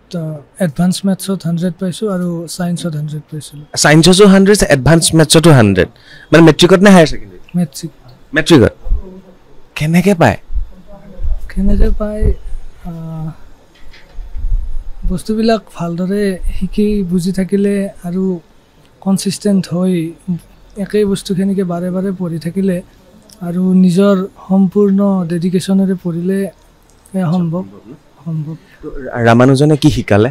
মোক এজনে ক'লে কষ্টটো চবেই কৰে, খালি ইয়াত কষ্ট কেনেকৈ কৰিব লাগে সেইটো শিকালে বুলি কৈছে। তোমাৰ ফালৰ পৰা কিবা এটা কোৱাচোন, ৰামানুজনে কি শিকাইছে? ইয়াত অহাৰ পাছত মই জীৱন কেনেকৈ জীয়াব লাগে আচলতে সেইটো বুজি পাইছোঁ। বিভিন্ন জীৱনটো যেন একেবাৰে শেষেই হৈ গ'ল, জীয়াবলৈ আৰম্ভ হৈছে। হয় হয় তেনেকুৱাই। মই মেট্ৰিক দিয়া সময়লৈ একোৱেই নাজানিছিলোঁ ভালদৰে, মই কেৱল পঢ়াখিনিয়ে মই পাৰিছিলোঁ। কিন্তু ইয়াত অহাৰ পাছত মই বিভিন্ন ধৰণৰ অন্য কথাও জানিছোঁ, ভাল ভাল কথা। আৰু তাৰ লগতে ইয়াত কষ্ট মানুহে কৰে, কিন্তু আপুনি যে ক'লে কেনেকৈ কষ্ট কৰে, সেই কষ্টৰ আচল মাধ্যমটো ইয়াত শিকায় আৰু ইয়াত অতিকৈ ডিচিপ্লিন হোৱা শিকায় আমাক। তুমি এটা কথা ক'লা যে মই ঘৰত থাকোঁতে অকল পঢ়িছিলোঁ, ইয়ালৈ আহি পেলাই অকণ বেলেগ কথাও জানিবলৈ শিকিলোঁ। মানে ঘৰত থাকোঁতে অকল পঢ়িয়ে আছিলা, ইয়াত আহি অকণ সামাজিক হ'বলৈ শিকিলা। হয় হয়, সমাজখন দেখিবলৈ শিকিলা। মই ৰামানুজন একাডেমি আমাৰ হোষ্টেলত থাকোঁ, তেতিয়া অলপ মই মানুহৰ লগত মিলিজুলি থাকিব শিকিলোঁ। অৰ্ণৱে এডভান্স মেথছত 100ত 100, ছায়েন্সত 100ত 100 মাৰ্কছ পাইছিলে আৰু এতিয়া ৰামানুজন একাডেমিত থাকি হোষ্টেলত থাকি পঢ়ি আছে। তোমাৰ নামটো কোৱা? নমস্কাৰ, মোৰ নাম শ্ৰী সন্দিতা দাস। সন্দিতাই আকাশত কোচিং কৰি আছে? হয়। আৰু কেনেকুৱা লাগিছে? বহুত বেছি ভাল লাগিছে, ইয়াৰ টিচাৰবিলাক বহুত ছাপৰ্টিভ হয়, তো বহুত ভাল লাগে। আৰু তোমাৰ মাৰ্কছ কেনেকুৱা আছিলে? মই HSLC-ত 6 নম্বৰ স্থান লাভ কৰিছিলোঁ অসমৰ ভিতৰত। আৰু মই এডভান্স মেথছ আৰু মেথছত 100 পাইছিলোঁ। হে প্ৰভু, মই আজি কাৰ লগত থিয় হৈ আছোঁ বাৰু? এইফালে বোলে অসমৰ ভিতৰত হায়েষ্ট, এইফালে অসমৰ ভিতৰত ৰেংক হোল্ডাৰ, হায়েষ্ট মাৰ্ক। বাপৰে বাপ, ভয়ে লাগি গৈছে আজি। বাকী সপোন কেনেকুৱা, কি হ'ম বুলি ভাবিছা আকাশত কোচিং কৰি? মই ইণ্টিগ্ৰেটেডকৈ লোৱাৰ মাধ্যমটো হ'ল কি মই এজন ডাক্তৰ হ'ব খোজোঁ, তো সেইকাৰণে মই ইয়াতে আকাশত লৈছোঁ। তাৰ পৰা ভালদৰে পঢ়ি আছোঁ এতিয়া। শুভেচ্ছা থাকিলে, আমাক কেতিয়াবা মনত পেলাবা। নিশ্চয়। অ'কে, নমস্কাৰ। নমস্কাৰ। আৰু তোমাৰ নামটো কোৱা আৰু তুমি আকাশত পঢ়াৰ আগত ৰিজাল্ট কি আছিল, কেনেকৈ কি? মোৰ নাম শ্ৰী ৰাজদীপ কলিতা। মই HSLC-ত 8 ৰেংক পাইছিলোঁ। প্ৰভু, ঠিকে আছে, মই ঠিকে থাকিব লাগিব। মই ফাৰ্ষ্ট ৰেংক পাইছিলোঁ পিছফালৰ পৰা। এনিৱে ধেমালি কৰিছোঁ। 8 ৰেংক HSLC-ত, আৰু তাৰপিছত আকাশত কোচিং কেনেকুৱা লাগিছে ইয়াত? আৰু দুইটাই ক'ব পাৰা, ৰামানুজন হওক আকাশ হওক, আৰু ভৱিষ্যতলৈ কি কৰিম বুলি ভাবিছা, সপোন কি? ইয়াত অহাৰ পিছত ভালে লাগিছে। ইয়াত গাইডেঞ্চটো বহুত ভাল। মানে ইয়াৰ পিছত টিচাৰ গুৰুত্বটো পোৱা যায়, আৰু লগতে আকাশৰ যিবিলাক টিচাৰ সেইবিলাকো বহুত ভালে। মই এটা বস্তু ভাল লাগিছে, যিদিনা মেট্ৰিকত ষ্টেণ্ড লাভ কৰে সেইদিনা গোটেই মিডিয়া আহি জঁপিয়াই পৰে ন, চবেই ইণ্টাৰভিউ লয়। মোৰ আজি ভাল লাগিছে, এবছৰৰ পিছত, এবছৰ নাই হোৱা, চব হৈছে ন, এবছৰৰ পিছতনো তেওঁলোকে কি কৰি আছে সেইখিনি জানিবলৈ পাই মোৰ বেছি ভাল লাগিছে, হয়নে? তোমাৰ নামটো কোৱা আৰু এতিয়া কৈ দিয়া আৰু কোনটো ৰেংক পাইছে। নমস্কাৰ, মোৰ নাম দিব্যপ্ৰিয়ম চহৰীয়া। মই এবাৰ HSLC 2024-ত সাধাৰণ গণিত আৰু উচ্চ গণিতত 100% নম্বৰ লাভ কৰিব। 100ত 100। আৰু এতিয়া আকাশত কোচিং কৰি আছে। হয়। আৰু সপোন কি, ভৱিষ্যতে কি হ'ম বুলি ভাবিছে? মই ভৱিষ্যতে এগৰাকী সুচিকিৎসক হ'ব বিচাৰোঁ, আৰু তাৰ বাবে সেইকাৰণে ইয়াতে এডমিশ্যন লৈছিলোঁ। আৰু মই যথেষ্ট ইয়াতে সুবিধা পাইছোঁ, আৰু মানে ছাৰ মেমসকল বহুত ছাপৰ্টিভ হয়, আৰু ভাল লাগিছে ইয়াতে। থেংক ইউ, শুভেচ্ছা থাকিলে, আমাক মনত ৰাখিবা দেই পিছতে। আৰু তোমাৰ নাম? নমস্কাৰ, মোৰ নাম শ্ৰী পাৰ্থপ্ৰিয়ম শৰণীয়া। পাৰ্থৰ ৰেংক কি আছিলে? না, মই 2024 HSLC পৰীক্ষাত অৱতীৰ্ণ হৈছিলোঁ, আৰু এই পৰীক্ষাত মোৰ জেনেৰেল মেথামেটিক্স আৰু এডভান্স মেথামেটিক্সত 100 মাৰ্ক আছিল। বাপৰে, চবেই 100 পায় মেথছত, আৰু ডক্টৰে হ'বা যিহেতু ভৱিষ্যতলৈ। আৰু এইবাৰ নিটৰ এক্সামৰ পিছত এতিয়া কি চলি আছে? এতিয়া যিহেতু আমি গমে পালোঁ, এইবাৰ নিটৰ পৰীক্ষাটোত কিছু বিসংগতিয়ে দেখা দিছে। বহু ছাত্ৰ ছাত্ৰীৰে মনোবল ভাঙি গৈছে, আৰু আজি যিহেতু সুপ্ৰিম কোৰ্টৰ আৰু এটা অৰ্ডাৰ ওলোৱা কথা আছে, আজি অৰ্ডাৰ ওলোৱা, সেইকাৰণে আমাৰ এইখন স্কুলৰে বহুকেইজন ছাত্ৰ ছাত্ৰী কিছু ভয় খায়ো আছে, কাৰণ তেওঁলোকৰ ভৱিষ্যত এয়া আজিৰ অৰ্ডাৰটোৰ ওপৰতে নিৰ্ভৰ কৰে। তাৰ বাবে আমিও কিছু ইচ্ছুক হৈ আছোঁ, কাৰণ তেওঁলোকৰ ভৱিষ্যত মানে আমাৰ ছিনিয়ৰ যিহেতু, আমিও তেওঁলোকৰ পৰা গাইডলাইনছ পাম, আৰু 2 বছৰ পিছত আমিও সেই একে পৰীক্ষাটোত অৱতীৰ্ণ হ'ম। গতিকে তাৰ কাৰণে আজি কিছু আমি ইচ্ছুক হৈ আছোঁ। এইবিলাকে বৰ এই ষ্টুডেণ্টবিলাকক খুব নিৰাশাত পেলায়। আৰু আহিলোঁ তোমাৰ ওচৰলৈ, নামটো কোৱা? নমস্কাৰ, মোৰ নাম শ্ৰী বিপাঞ্চি ডেকা। কি হ'ল, কেনেকৈ হ'ল, ইয়াত কেনেকৈ পালে? মই 2023 HSLC 10th ৰেংক পাইছোঁ, আৰু 100 ছায়েন্সত পাইছোঁ। 10th ৰেংক আৰু ছায়েন্সত হায়েষ্ট মাৰ্ক, 100ত 100। কেনেকৈ পাৰি, কেনেকৈ পঢ়া তোমালোকে? গোটেইখিনি 100% দি নিজৰ গোটেইবোৰ ছাবজেক্টে গোটেই কিতাপখন সম্পূৰ্ণকৈ পঢ়িলে অট'মেটিকলি মানে এইখিনি পায়। আৰু সেইদিনা ঘৰত কি হৈছিলে? চব আনন্দিত হৈছিল এই আনন্দ সদায় থাকক সেইটোৱে আশা কৰিছোঁ হয়নে আৰু ডক্টৰ হোৱা হৈ পেলাই সমাজলৈ ভাল বাৰ্তা কঢ়িয়াই আনা হয়নে শুভেচ্ছা থাকিল তোমালোক দুজনে কোৱা নমস্কাৰ মোৰ নাম শ্ৰী নিশিগন্ধা অনুভৱী ডেকা মই কি নামটো ক'ব নিশিগন্ধা অনুভৱী ডেকা নিশিগন্ধা অনুভৱী ডেকা বাপৰে নিশি আছে গন্ধা আছে অনুভৱ আছে সব সোমাই আছে তিনিটা নাম দে হয় মই HSLT 2023 92.6% পাইছিলোঁ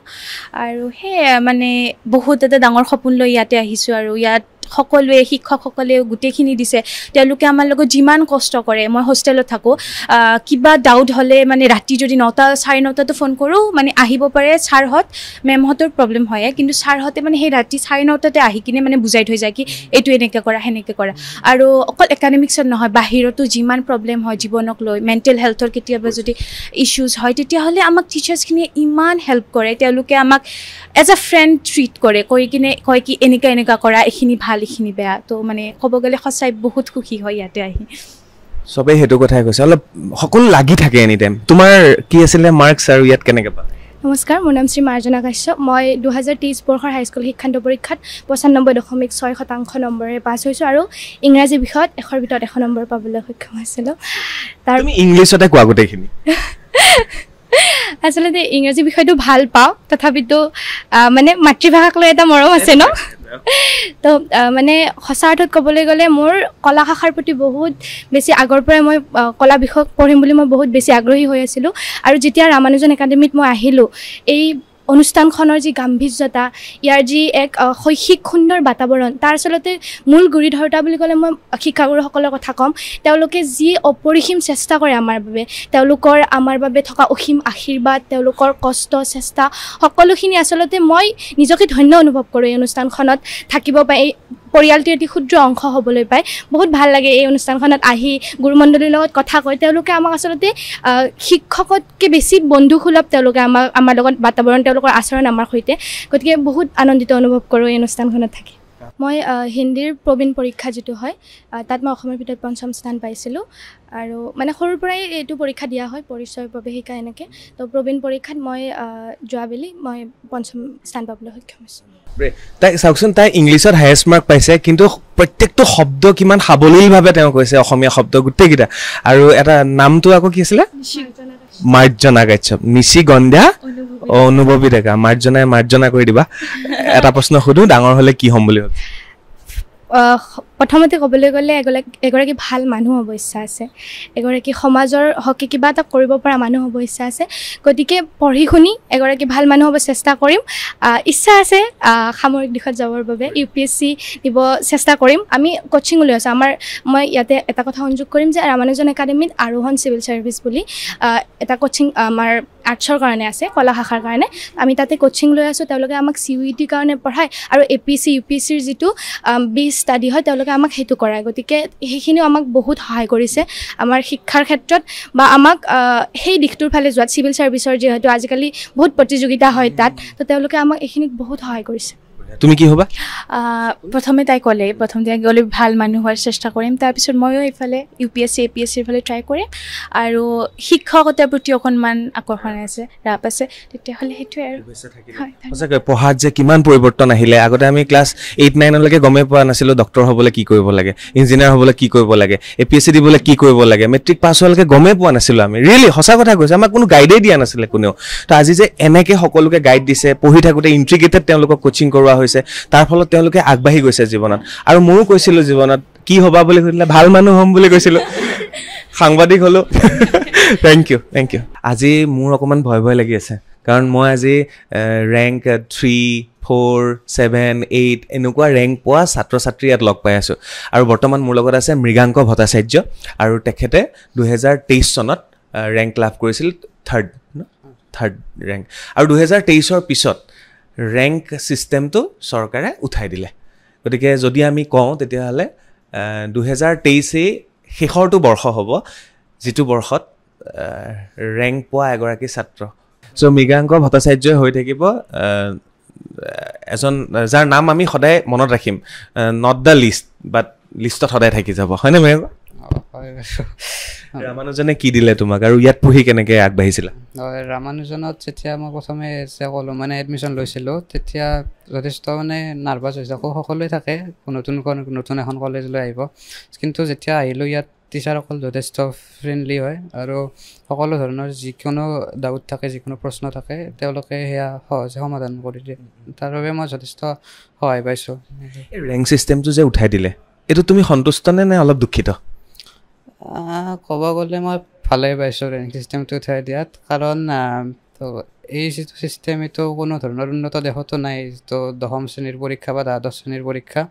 আৰু যিটো নতুন শিক্ষানীতিত ষান্মাসিক পদ্ধতি হোৱাৰ যিটো মানে যোজা কৰিছে সেইটো মই সমৰ্থন কৰোঁ। তেনেকুৱা ধৰণৰ পদ্ধতি আহিলে যথেষ্ট ভাল হয় বুলি ভাবোঁ। ছাত্ৰ ছাত্ৰীৰ মাজত ক'ৰবাত কম্পিটিশ্যন কমি যাবও পাৰে? কম্পিটিশ্যন মই ভাবোঁ প্ৰথমতে যিটো মানে ফাণ্ডামেণ্টেল বেছিক কথা, যিটো ছাবজেক্টৰ প্ৰতি যিটো নলেজ সেইটো গেইন কৰাত মই ভাবোঁ 9-10ত বেছি গুৰুত্ব দিব লাগে, মাৰ্কছতকৈ কনচেপ্টৰ ওপৰত বেছি ধৰণৰ, তেতিয়াহে মানে পিছৰ পৰ্যায়ত বিভিন্ন ধৰণৰ প্ৰতিযোগিতামূলক পৰীক্ষা হয়। চ' সেই বিষয়ে মই তেনেদৰে ভাবোঁ। আৰু ৰামানুজনত সেইটোৱে কৰা হয়, মানে মাৰ্কছতকৈ তেওঁলোকে কনচেপ্ট ক্লিয়াৰত বেছি গুৰুত্ব দিয়ে, ৰাইট? আৰু তুমি এতিয়া কি কৰি আছা? ইয়াতে পঢ়ি আছা যিহেতু, আৰু নেক্সট প্লেনিং কি তোমাৰ? হয়, মই পিছলৈ মই এজন অধ্যাপক হিচাপে মানে হ'ব বিচাৰোঁ, অধ্যাপক হিচাপে। বিশেষকৈ মই পদাৰ্থ বিজ্ঞানত মোৰ ৰাপ আছে, সেয়া কৰিব বিচাৰোঁ অধ্যাপক। হয় হয়। তুমি যেতিয়া ইণ্টাৰভিউ তোমাৰ লৈছিলা তেতিয়াও তুমি সেইটোৱে কৈছিলা, যেতিয়া মিডিয়া আহিছিল চব, আৰু আজিও সেইটো কৰি আছে। আৰু এটা কথা মোৰ আজি ভাল লাগিলে, সদায় সেই যেতিয়া তেওঁলোকে ষ্টেণ্ড পায়, স্থান লাভ কৰে, সেইদিনা একদম মিডিয়া ভৰ্তি হৈ যায়। তো আজি মোৰ ইয়াত আহি ভাল লাগিলে, সেইসকল যিদিনা তেওঁলোকক আমি ফুলেৰে উপচাই দিছিলোঁ, গামোচাৰে উপচাই দিছিলোঁ, বম ফুটাইছিলোঁ, তেওঁলোকৰ সফলতাত আমি উদযাপন কৰিছিলোঁ, আজিৰ দিনটোত আহি তেওঁলোকৰ সেই বস্তুখিনি ভাল লাগিল। সেইদিনা যি কৈছিল আজিও সেইটোৱে কৈ আছে, একদম লক্ষ্যস্থিৰ মানে। হয় হয়, মানে এইটো 9তে মই ক্লিয়াৰ কৰিছিলোঁ। মানে বিভিন্ন ধৰণৰ মানে এই ষ্টিভেন হকিঙৰ এখন কিতাপ আছে এভৰি হিষ্ট্ৰী অফ টাইম, তো সেইবিলাকৰ পৰা মই অনুপ্ৰাণিত হৈছিলোঁ, বেলেগ বেলেগ চাইণ্টিষ্টৰ। থেংক ইউ আৰু শুভেচ্ছা থাকিলে। মৃদুল শৰ্মা ডাঙৰীয়া আছে মোৰ সৈতে। দাদা, দুটামান প্ৰশ্ন লৈ আহিছিলোঁ মই, আৰু সেই প্ৰশ্নকেইটা জানিলে মই ভাবিম মানে ৰামানুজন একাডেমীখনৰ প্ৰতিষ্ঠাৰ কাহিনীটো, বিশেষকৈ কেনেকৈ জন্মৰ কাহিনীটো অকণমান চমুকৈ যদি কয়। আচলতে 2014 চনৰ কথা, তেতিয়া আমি আচলতে আৰম্ভণিটো 2013 চনতে আমাৰ হৈছিলে চিন্তা চৰ্চাৰ আৰম্ভণিটো। আমি এই অঞ্চলৰ এটা মানে সেইখিনি সময়ত এটা অভাৱ বুলি ক'লোঁ মই, অভাৱ আছিলে যে আমাৰ ইয়াতে এখন মহাবিদ্যালয় আছিলে, তাত আমাৰ ছায়েন্সত ছাত্ৰ ছাত্ৰী এডমিশ্যন হয়, এটা কাট অফ মাৰ্ক থাকে। তাৰপিছত যিখিনি ষ্টুডেণ্টে, তেতিয়া হয়তো কাট অফ মাৰ্কটো আমাৰ 74% নে কিবা আছিলে, তাৰ তলৰ ল'ৰা ছোৱালীৰ কাৰণে ভাল শিক্ষানুষ্ঠান নাই, বা যিমান নহওক গভৰ্ণমেণ্ট স্কুলৰ সকলোৱে পঢ়াব ইচ্ছাও নকৰে। চ' আমাৰ অঞ্চলত বিজ্ঞান শিক্ষাৰ এটা মানে এখন ভাল শিক্ষানুষ্ঠানৰ অভাৱ আছিলে। সেই কথাষাৰ আমি কোৱা নাছিলোঁ, আমি বিশেষ ব্যক্তিকেইগৰাকীমানৰ ওচৰত চাপিছিলোঁ অঞ্চলটোৰ শিক্ষাবিদ, তেখেতসকলে কৈছিলে যে তোমালোকে যদি অনুষ্ঠান কৰা তেতিয়াহ'লে বিজ্ঞান অনুষ্ঠান কৰা এখন, ছায়েন্স একাডেমি। চ' আচলতে ৰামানুজনৰ আৰম্ভণিটো হ'ল ছায়েন্স একাডেমি এখন, চ' ৰামানুজন একাডেমি হিচাপত। আমি তেতিয়া 2014 পৰা আমি 2020লৈ ছায়েন্স একাডেমি, 2020ত আমাৰ প্ৰথম আৰ্টছ আমি ষ্টাৰ্ট কৰোঁ, আৰু 2022 চনত আমাৰ প্ৰথম আৰ্টছৰ ৰিজাল্ট ওলায়, আৰু এইটো যাত্ৰা আমাৰ 14ত আমি যেতিয়া স্থাপন কৰোঁ, তেতিয়া পকেটত টকা নাই, সাহস বহুত আছে, কিবা এটা কৰাৰ ইচ্ছা আছে অঞ্চলটোত, ইয়াতে আমি পঢ়া, ইয়াত ডাঙৰ হোৱা, চ' অঞ্চলটোত কিবা এটা কৰাৰ হেঁপাহ, আৰু যিহেতুকে শিক্ষা জগততে আছিলোঁ, চ' শিক্ষাৰ দিশতে কিবা এটা কৰাৰ হেঁপাহ আছিলে, চ' সেইটোৱে মূলধন আছিলে। আৰু খৰচ হৈছিলে আৰম্ভ কেইটকা? আৰম্ভ লোন, এতিয়া মনত আছে, এটা পাৰ্চনেল লোন লৈ। আচলতে সেইবোৰ কথা মই কিছুমান মানে উঠি অহা চামক ক'ব খোজোঁ যে আমি তেনেকৈ আৰম্ভ কৰিছিলোঁ, আৰু লোন যেনিবা মাৰিলোঁ, আৰু লগে লগে ছাত্ৰ ছাত্ৰীৰ সংখ্যাটো বাঢ়িল। আৰু আচলতে কোৱালিটি এডুকেশ্যনটো মেইন বস্তু, যেতিয়া এডুকেশ্যনটোৰ কোৱালিটিটো মেইনটেইন কৰা হয় তেতিয়া সফলতা আহে, ৰিজাল্ট ভাল হয়, আৰু ৰিজাল্ট ভাল হ'লে অনুষ্ঠান আগবাঢ়ে। প্ৰত্যাহ্বান কি আহিছিলে? লোন, পইচাটো বাৰু প্ৰত্যাহ্বান হ'বই লোন লৈ পেলাই কৰিলে, আৰু লগত কি আনুষাংগিক? প্ৰত্যাহ্বান কেউ দিশৰ পৰা আহিছিলে প্ৰথমতে থাকে এইটো আমাৰ একাডেমিক চেলেঞ্জেছ আছিলে কিছু যিহেতুকে এখন ইনষ্টিটিউশ্যন হাই ছেকেণ্ডেৰী মানে ছায়েন্সৰ ইনষ্টিটিউশ্যনত একাডেমিক বহু দিশ এনেকুৱা থাকে যিটো আমি এজ এ কোচিং চেণ্টাৰ গম পোৱা নাছিলোঁ ইয়াৰ আগতে গুৱাহাটীত মোৰ কোচিং চেণ্টাৰ আছিলে মোৰ লগৰগৰাকীৰো আছিলে তাত আমি বহুত বস্তু গম পোৱা নাছিলোঁ যে হাই ছেকেণ্ডেৰীত কি চেলেঞ্জেছ থাকে কিন্তু পিছত আমি দেখিলোঁ তাতে চেলেঞ্জেছ ভালেখিনি আছিলে একাডেমিক চেলেঞ্জেছ মেইন আছিলে কাৰণ এখন ভাল শিক্ষানুষ্ঠান কৰিবলৈ গ'লে বহুত দিশ চাবলগীয়া হয় আৰু ডিচিপ্লিনৰ কথা থাকিব বা ভাল শিক্ষাগুৰু লাগিব ভাল প্ৰিন্সিপাল লাগিব ভাল এটা টিম লাগিব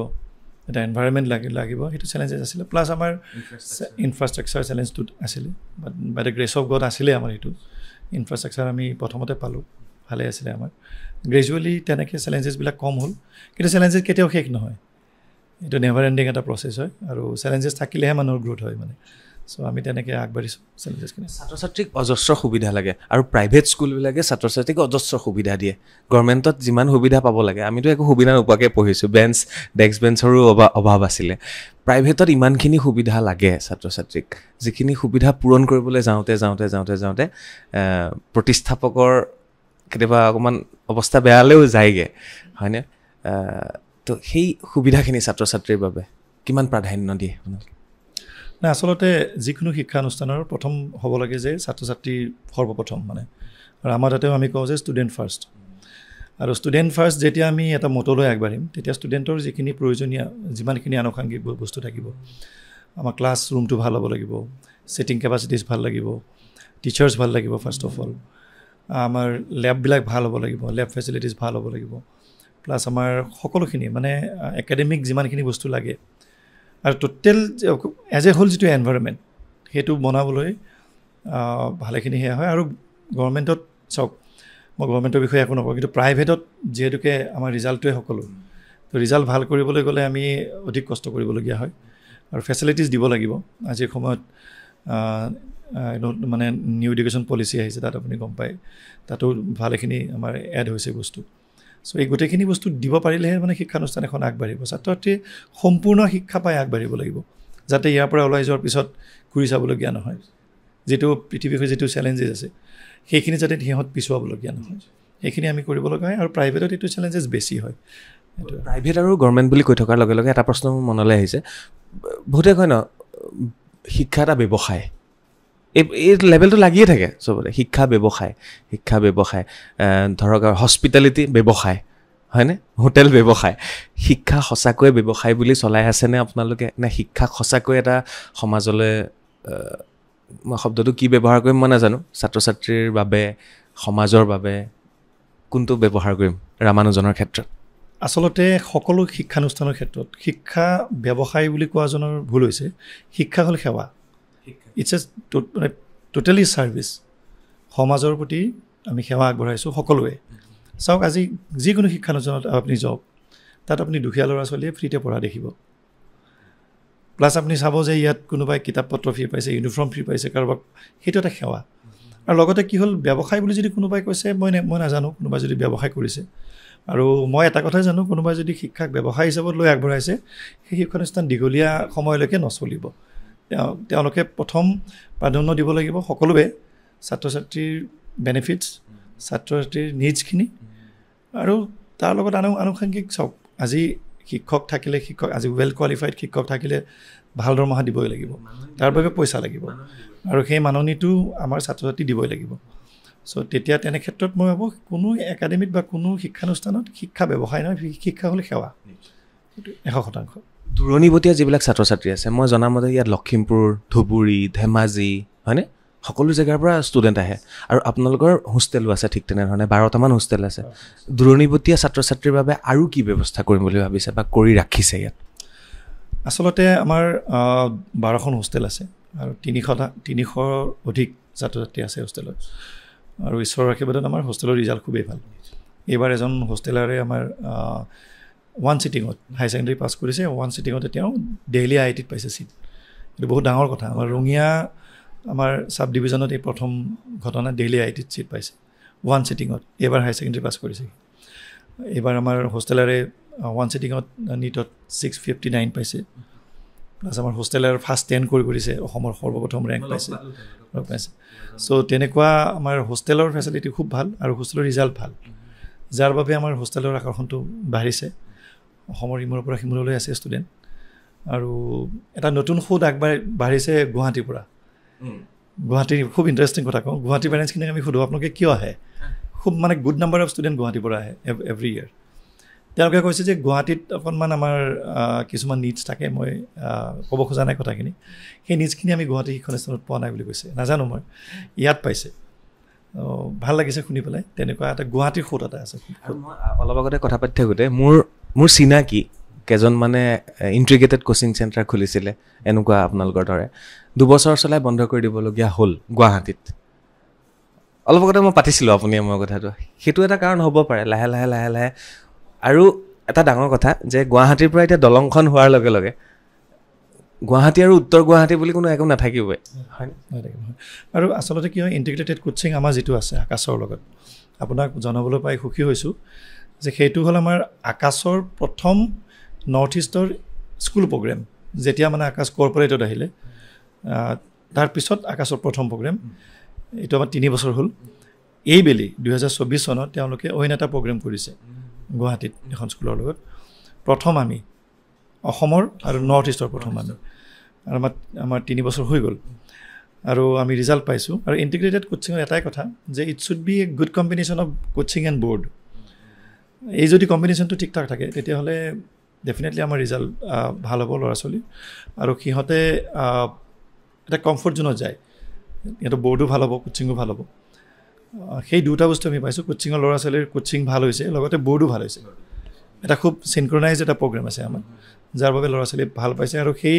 সেইবাবে নিশ্চয় আমাৰ ইণ্টিগ্ৰেটেড কোচিঙত আপোনাক মই দেখাম বিল্ডিংটো আমাৰ যিটো সম্পূৰ্ণ এটা বিল্ডিং আছে আমাৰ আকাশৰ ক্লাছৰুম গোটেই AC ক্লাছৰুম আকাশৰ ধাৰাপুৰ ব্ৰাঞ্চৰ পৰা শিক্ষক সদায় আহে আপুনি জানে নিশ্চয় ধাৰাপুৰ ব্ৰাঞ্চৰ পৰা এইবাৰ 700 বিষয়ৰ ভিতৰত 710 পাইছে এজনে আৰু যোৱা 2022 চনত নৰ্থ ইষ্ট টপাৰজন ওলাইছে তেওঁ সেই শিক্ষাগুৰুসকল ইয়াত আহে আপুনি লগে পাব মই দেখাই দিম তেওঁলোকে ডেইলি আহি ক্লাছ কৰে আৰু সেই বিল্ডিংটোত সম্পূৰ্ণ আমি আকাশক দিছোঁ আমাৰ 4th কেম্পাছটো চাব পাৰিব চ' এটা আছুতীয়া এটা কেম্পাছ সুন্দৰ পৰিৱেশ আৰু ল'ৰা ছোৱালী সুখী ছাত্ৰ ছাত্ৰীৰ ৰিজাল্ট হৈছে সেইখিনি আমাৰ ডাঙৰ যেতিয়া ৰামানুজন আকাশৰ লগত টাই আপ হৈছে বা আকাশে আপোনালোকক বিচাৰিছে তেতিয়া ইয়াৰ ষ্টুডেণ্টখিনিয়ে অকণমান ৰাষ্ট্ৰীয় প্ৰেক্ষাপটত যাবৰ কাৰণে সুবিধা বেছি হৈছে মই আৰ্টছৰ কাৰণে কি কৰিছে আমাৰ আচলতে কি হয় ৰাষ্ট্ৰীয় প্ৰেক্ষাপটত আমাৰ আকাশ নহাৰ পৰাই আমাৰ আছে ৰিজাল্ট আমাৰ এজন ষ্টুডেণ্টে কোনো কোচিং কৰা নাই তেওঁ ওৱান চিটিং মানে তেওঁ হাই ছেকেণ্ডেৰী পাছ কৰিছে সেইবাৰ 91 নে 2% পাইছিলে তেওঁ আৰু ওৱান চিটিঙতে তেওঁ IIT গুৱাহাটীত তেওঁ চিট পাইছে জেনেৰেল কেটেগৰীত আৰু ইয়াৰ আগতেও আমাৰ ষ্টুডেণ্টে বিভিন্ন পৰীক্ষাত আমাৰ সৰ্বভাৰতীয় পৰীক্ষাবিলাকত ভাল মাৰ্কছ পাইছে এইবাৰ আমাৰ ষ্টুডেণ্টে এইবাৰ ইণ্টিগ্ৰেটেড কোচিঙত 676 পাইছে নীটত 659 পাইছে 648 622 এনেকৈ আমাৰ 11জনে 600ৰ ওপৰত পাইছে এইবাৰ লগতে আমাৰ JWত এইবাৰ আপুনি গম পালে যে IIT দিল্লীত আমাৰ এজন ষ্টুডেণ্টে স্থান পালে তাৰোপৰি NIT পাইছে বহুকেইজনে লগতে আমাৰ 3গৰাকী ছাত্ৰ ছাত্ৰী এতিয়ালৈ আইজাৰত আছে IISER Indian Institute of Science Education and Research তেওঁলোকে আইজাৰত পাইছে 3জন আছে ঠিক তেনেকুৱা বহুত আছে আমাৰ ছাত্ৰ ছাত্ৰী ৰাষ্ট্ৰীয় প্ৰেক্ষাপটত ল'ৰা ছোৱালী আমাৰ উজ্বলিছে ছায়েন্সৰ কাৰণে কৰিছে আকাশ আহিছে আৰ্টছৰ কাৰণে কি কৰিছে খুব সুন্দৰ প্ৰশ্ন আমি আৰ্টছৰ আমি যেতিয়া আৰ্টছ ষ্টাৰ্ট কৰোঁ আমাৰ এটাই আমাৰ মানে আলোচনা আছিলে যে আমি একঘেমীয়া আৰ্টছ নোখোলোঁ যেনেকৈ সমাজত কয় যে আৰ্টছৰ কাৰণে বেয়া অকণমান কম নম্বৰ পোৱা ল'ৰা ছোৱালী আমাৰ কয় বেয়া ল'ৰা ছোৱালী বেয়া শব্দটো আমাৰ তাত নাই বাৰু কম নম্বৰ পোৱা ল'ৰা ছোৱালীখিনি তেওঁলোকে আৰ্টছত যায় বেছি নম্বৰ পোৱাখিনি ছায়েন্সলৈ যায় আমি কৰিছোঁ কি সেইটো নহয় আমি অকণমান সেই যিটো সমাজৰ চিন্তা তাৰ বাহিৰত আহিব খুজিছোঁ যে আৰ্টছতো যে ভাল ল'ৰা ছোৱালী ভাল নম্বৰ পোৱা ল'ৰা ছোৱালীখিনি আহিব পাৰে আৰ্টছতো যে স্কোপ আছে আমি সেইটো বুজাবলৈ আমি অকণমান ট্ৰাই কৰিছোঁ আৰু আমি আৰ্টছত কৰিছোঁ কি এটা ইণ্টিগ্ৰেটেড কোচিং আমি দিছোঁ সেইটো হ'ল CUET ইণ্টিগ্ৰেটেড কোচিং লগতে আমাৰ APSC UPSCৰ এটা ক্ৰেজ বাঢ়িছে ল'ৰা ছোৱালীৰ মাজত আমি ভাবিছোঁ সিহঁতক যদি এইখিনি সময়তে APSC UPSC কি তাৰে কেনেকুৱা ধৰণৰ কি হয় মানসিকতা যদি সিহঁতৰ যাতে আমি গঢ়িব পাৰোঁ মনত যাতে সেই চেলেঞ্জবোৰ সেই সাহসবোৰ সেইবাবে আমি এটা কোচিং দিছোঁ আপুনি লগ পাব আমাৰ শিক্ষাগুৰুসকল আছে মই আপোনাৰ ষ্টুডেণ্টৰ লগত কথা পাতিলোঁ তেওঁলোক খুব ভাল পাইছে ইণ্টাৰেষ্টেড হয় আৰু তেওঁলোকক মই কৈছোঁ আমি মেট্ৰিক হায়াৰ ছেকেণ্ডেৰী পাছ কৰালৈকে গমেই নাপালোঁ যে মেডিকেল কেনেকৈ পঢ়ে UPSC কেনেকৈ দিয়ে APSC কেনেকৈ দিয়ে তেওঁলোকে এতিয়াই গম পায় এইবিলাক কথা সেইটো এটা খুব আমাৰ 3গৰাকীকে ছাত্ৰই দিল্লী ইউনিভাৰ্চিটিত CUT থ্ৰুৰে পাইছে বহুত ডাঙৰ কথা আৰু সেই কোচিংটো আমাৰ তাত আছে আৰু APSC UPSCৰ আপোনাক এটা ইণ্টাৰেষ্টিং কথা কওঁ মই হাই ছেকেণ্ডেৰী ছেকশ্যনত APSC UPSC বা এটা ফাউণ্ডেশ্যন কোৰ্চ এটা আভাস দিয়াৰ বাবে ল'ৰা ছোৱালীৰ মনত সেইটো সৃষ্টি কৰিবৰ কাৰণে অসমত হয়তো প্ৰথম আমি কৰিছিলোঁ আমাৰ পিছৰ বছৰ আজমল ফাউণ্ডেশ্যনে কৰিছে মই নামটো লৈছোঁ আমাৰ পিছৰ বছৰ কৰিছে তেওঁলোকে কিবা কিবি কাৰণত হয়তো আমি আজি আগবঢ়া নাই তেওঁলোকৰ কিবা কিবি কাৰণত আগবাঢ়িছে কিন্তু চিন্তাৰ আৰম্ভণি আমাৰ পৰা হৈছিল আমি এইটো ক'ব পাৰোঁ যে আমি সেইটো কৰিছিলোঁ ফলো পাইছোঁ আৰু আশা কৰোঁ এইবাৰো আমাৰ ফল আহিব CUT ৰিজাল্টত ধন্যবাদ ছাৰ ধন্যবাদ ৰামানুজন একাডেমীত আছোঁ আৰু ৰামানুজন একাডেমীৰ লগত টাই আপ হৈ আছে আকাশ এতিয়া মই যদি কওঁ আকাশ আৰু ৰামানুজনৰ লগত টাই আপ হৈ আছে নে ৰামানুজন আকাশৰ লগত টাই আপ আছে সেইটো আপোনালোকে নিজে বিচাৰ কৰিব কিন্তু ইয়াত ইণ্টিগ্ৰেটেড যিহেতু ক্লাছ চলি আছে আৰু এই মুহূৰ্তত মোৰ লগত উপস্থিত আছে ডক্টৰ বিনয় কুমাৰ পাণ্ডে ছাৰ আৰু তেখেতে ক্লাছ কৰি আছে ছাৰ নমস্কাৰ सर रामानुजन एकेडमी के साथ आकाश ने टाई अप किया या आकाश के साथ रामानुजन ने किया दोनों ही कह सकते हैं सर ये म्यूचुअल है आकाश ने फर्स्ट टाइम जो है नॉर्थ ईस्ट रीजन में सबसे पहली बार जो है रामानुजन एकेडमी के साथ में टाई अप किया क्योंकि रामानुजन का भी जो एक हम लोग एकेडमी बैकग्राउंड देखते हैं तो बहुत ही एक्सीलेंसी के साथ भरा हुआ था तो जैसा कि हम जानते हैं कि आकाश तो अपने आप में एक ब्रांड है ही है तो दोनों मिलकर जो है ये ट्राई किया कि हम लोग एक नया बेंचमार्क क्रिएट करते हैं और डेफिनेटली जो है आकाश धारापुर के साथ में रामानुजन ने टाई अप किया और बायहटा चेरियाली बल्कि हम लोग डाउन इसको आसम शायद बोलते हैं इस एरिया में शायद पहला स्टूडेंट है हमारा कुलदीप भराली जिसको एम्स गुवाहाटी कॉलेज मिला फर्स्ट टाइम में है धारापुर अभी नॉर्थ ईस्ट का सबसे अच्छा आकाश का सेंटर है जी सर बेस्ट सेंटर 2022 में हमारा नॉर्थ ईस्ट टॉपर आया था सुब्रतो गोस्वामी सेम सेंटर से लास्ट ईयर हमारा अर्णव साइके आया था 7th rank and this time also जो है हमारे यहाँ 710 मार्क्स सिक्योर किया है ये हमारे यहाँ का स्टूडेंट है आकाश धारापुर सेंटर का और यहाँ पे जो अभी पढ़ रहा है सर ये सब धारापुर ब्रांच से ही बिलोंग करते हैं सर सारे स्टूडेंट धारापुर ब्रांच से कनेक्टेड है जी सर अभी एक बात पूछना चाहते हैं सर इंटीग्रेटेड होने से क्या फ़ायदा सर पढ़ाई में ज़्यादा ये क्या बोलते हैं उसको हिंदी में बेनिफिट मिलता है या स्ट्रेस ज़्यादा आता है हाँ नहीं जैसे क्या होता है सर कि इंटीग्रेटेड होने से थोड़ा सा टाइम मैनेजमेंट स्टूडेंट्स के लिए ईजी हो जाता है लाइक कि अगर जैसे हमारा एक अलग से वेंचर है तो पहले स्टूडेंट स्कूल को ज्वाइन करेंगे स्कूल के बाद फिर वो हमारे सेंटर पर आएंगे तो मॉर्निंग से लेकर इवनिंग या लेट नाइट तक कह सकते 8 o'clock तक स्टूडेंट बिजी हो जाता है तो उसको सेल्फ स्टडी का टाइम उतना ज़्यादा नहीं मिल पाता बट इंटीग्रेटेड होने से क्या होता है कि स्कूल और कोचिंग दोनों सेम टाइम ड्यूरेशन में होता है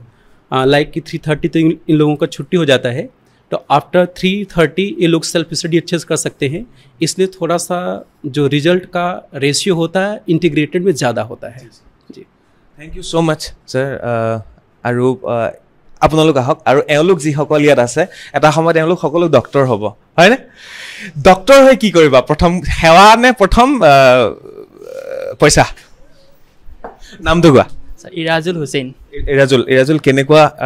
কোচিং কেনেকুৱা হয় ইয়াত আৰু কষ্ট নহয় অলপ দুইটা ইণ্টিগ্ৰেটেড কৰিব কষ্টটো হয়ে কিন্তু ইয়াৰে যিটো চিষ্টেম আছে এই চিষ্টেমটো বহুত ভাল আৰু মানে টিচাৰখিনি বহুত বেছি ছাপৰ্টিভ হয় মানে ছাৰহঁতে মানে আমাৰ কাৰণে বাছ ৰিজাল্টটো লাগে আমাৰ পৰা সেইটোৱে মানে হয় আৰু এফালে কোনোবা এগৰাকীৰ পৰা সুধো নমস্কাৰ নামটো কোৱা মোৰ নাম শোভা সাপকোটা আৰু আকাশ আৰু ৰামানুজন কোনটো বেষ্ট কোনটো আমি ইন্টিগ্ৰেটেড কৰি আছো সো আমাৰ কাৰণে দুটা একেলগে চলি আছে তো কম্পেয়াৰ আমি তেনেকৈ কৰিব নোৱাৰো আকাশৰ টিচাৰ সিমানে সাপোৰ্টিভ ৰামানুজে আমাক সিমানে সাপোৰ্ট কৰি আছে তো যেতিয়া ডক্টৰ হবা সমাজলে ফ্ৰীতে কেতিয়াবা ট্ৰিটমেণ্ট কৰিবা নাই যদি কোনোবা এজনৰ ইমান পইচা নাথাকে যে তেওঁ এফৰ্ড কৰিব পাৰে তেতিয়া চিয়'ৰলি আমি কৰিম। थैंक यू सो मच किनु सुधिसु मैं एबिला सुधिब लागे नेकी नमस्कार कहाँ से हो तू सर मैं लखीमपुर से हूँ। अरे मेरे डिस्ट्रिक्ट से डिस्ट्रिक्ट नहीं है मैं गौपुर से हूँ कैसा लगता है सर यहाँ पे सब कुछ अच्छा है और आकाश और रामानुजन दोनों के टीचर्स बहुत सपोर्टिव है और हमें बहुत हेल्प करते हैं मतलब जो भी डाउट होता है सब क्लियर कर लेते हैं। रामानुजन को तो हम लोग पहचानते हैं आकाश कौन है सर आकाश सर हम लोगों से ही कोई था सर जी पिसत केसी सेसी पड़िले की हो आकाश आपका भी नाम है आकाश क्या आपका नाम आकाश है क्या नहीं मेरा नाम चक्रपाणी है सर चक्रपाणी पराशर गोस्वामी हूँ जी जी आकाश कौन है सर रामानुजन को तो हम लोग पहचानते हाँ एक्चुअल में जो है ये आकाश जो हमारे ऑनरेबल चेयरमैन सर जो फाउंडर हैं इस ऑर्गेनाइजेशन के रेस्पेक्टेड JC चौधरी सर के बेटे हैं आकाश चौधरी सर তোমাকে জানা এতিয়া যিসকলে নাজানে তেওঁলোকে গম পালে এনিৱে তোমাৰ নামটো কোৱা सहनाज हुसैन সেনাজ কেনেকুৱা লাগে আকাশ আৰু ৰামানুজন বহুত ভালে গোটেইখিনি চিষ্টেমটো বহুত ভাল আৰু এইটো ইণ্টিগ্ৰেট কৰিলে বহুত লাভ হয় বৰ্ডৰ কাৰণেও ভাল আৰু কোচিংটো বহুত ভাল আমি এনেও এতিয়াতো সবৰে কাৰণে CUET হওক যি হওক দিবই লাগিব সেনেকৈ বহুত ভালেই চিষ্টেমটো ঠিক আছে মই ডিস্টার্ব নকৰো আৰু তোমালোকে পঢ়া ভালকে সো এয়া আকাশ আৰু ৰামানুজনৰ লগত টাই আপ কৰি তেওঁলোকে ইন্টিগ্ৰেটেড কৰি তেওঁলোকে ইয়াত কোচিং কৰি আছে আৰু আছে দুটামান কথা সৰু সৰু হেকিটাও জনাই দিম ভিডিওটো আৰু বেছি দেৰি নাই শেষ হ'বলৈ বহুতখিনি কথা আপোনালোকক ক'লো আৰু এটোৱে হৈছে ফাৰ্ষ্ট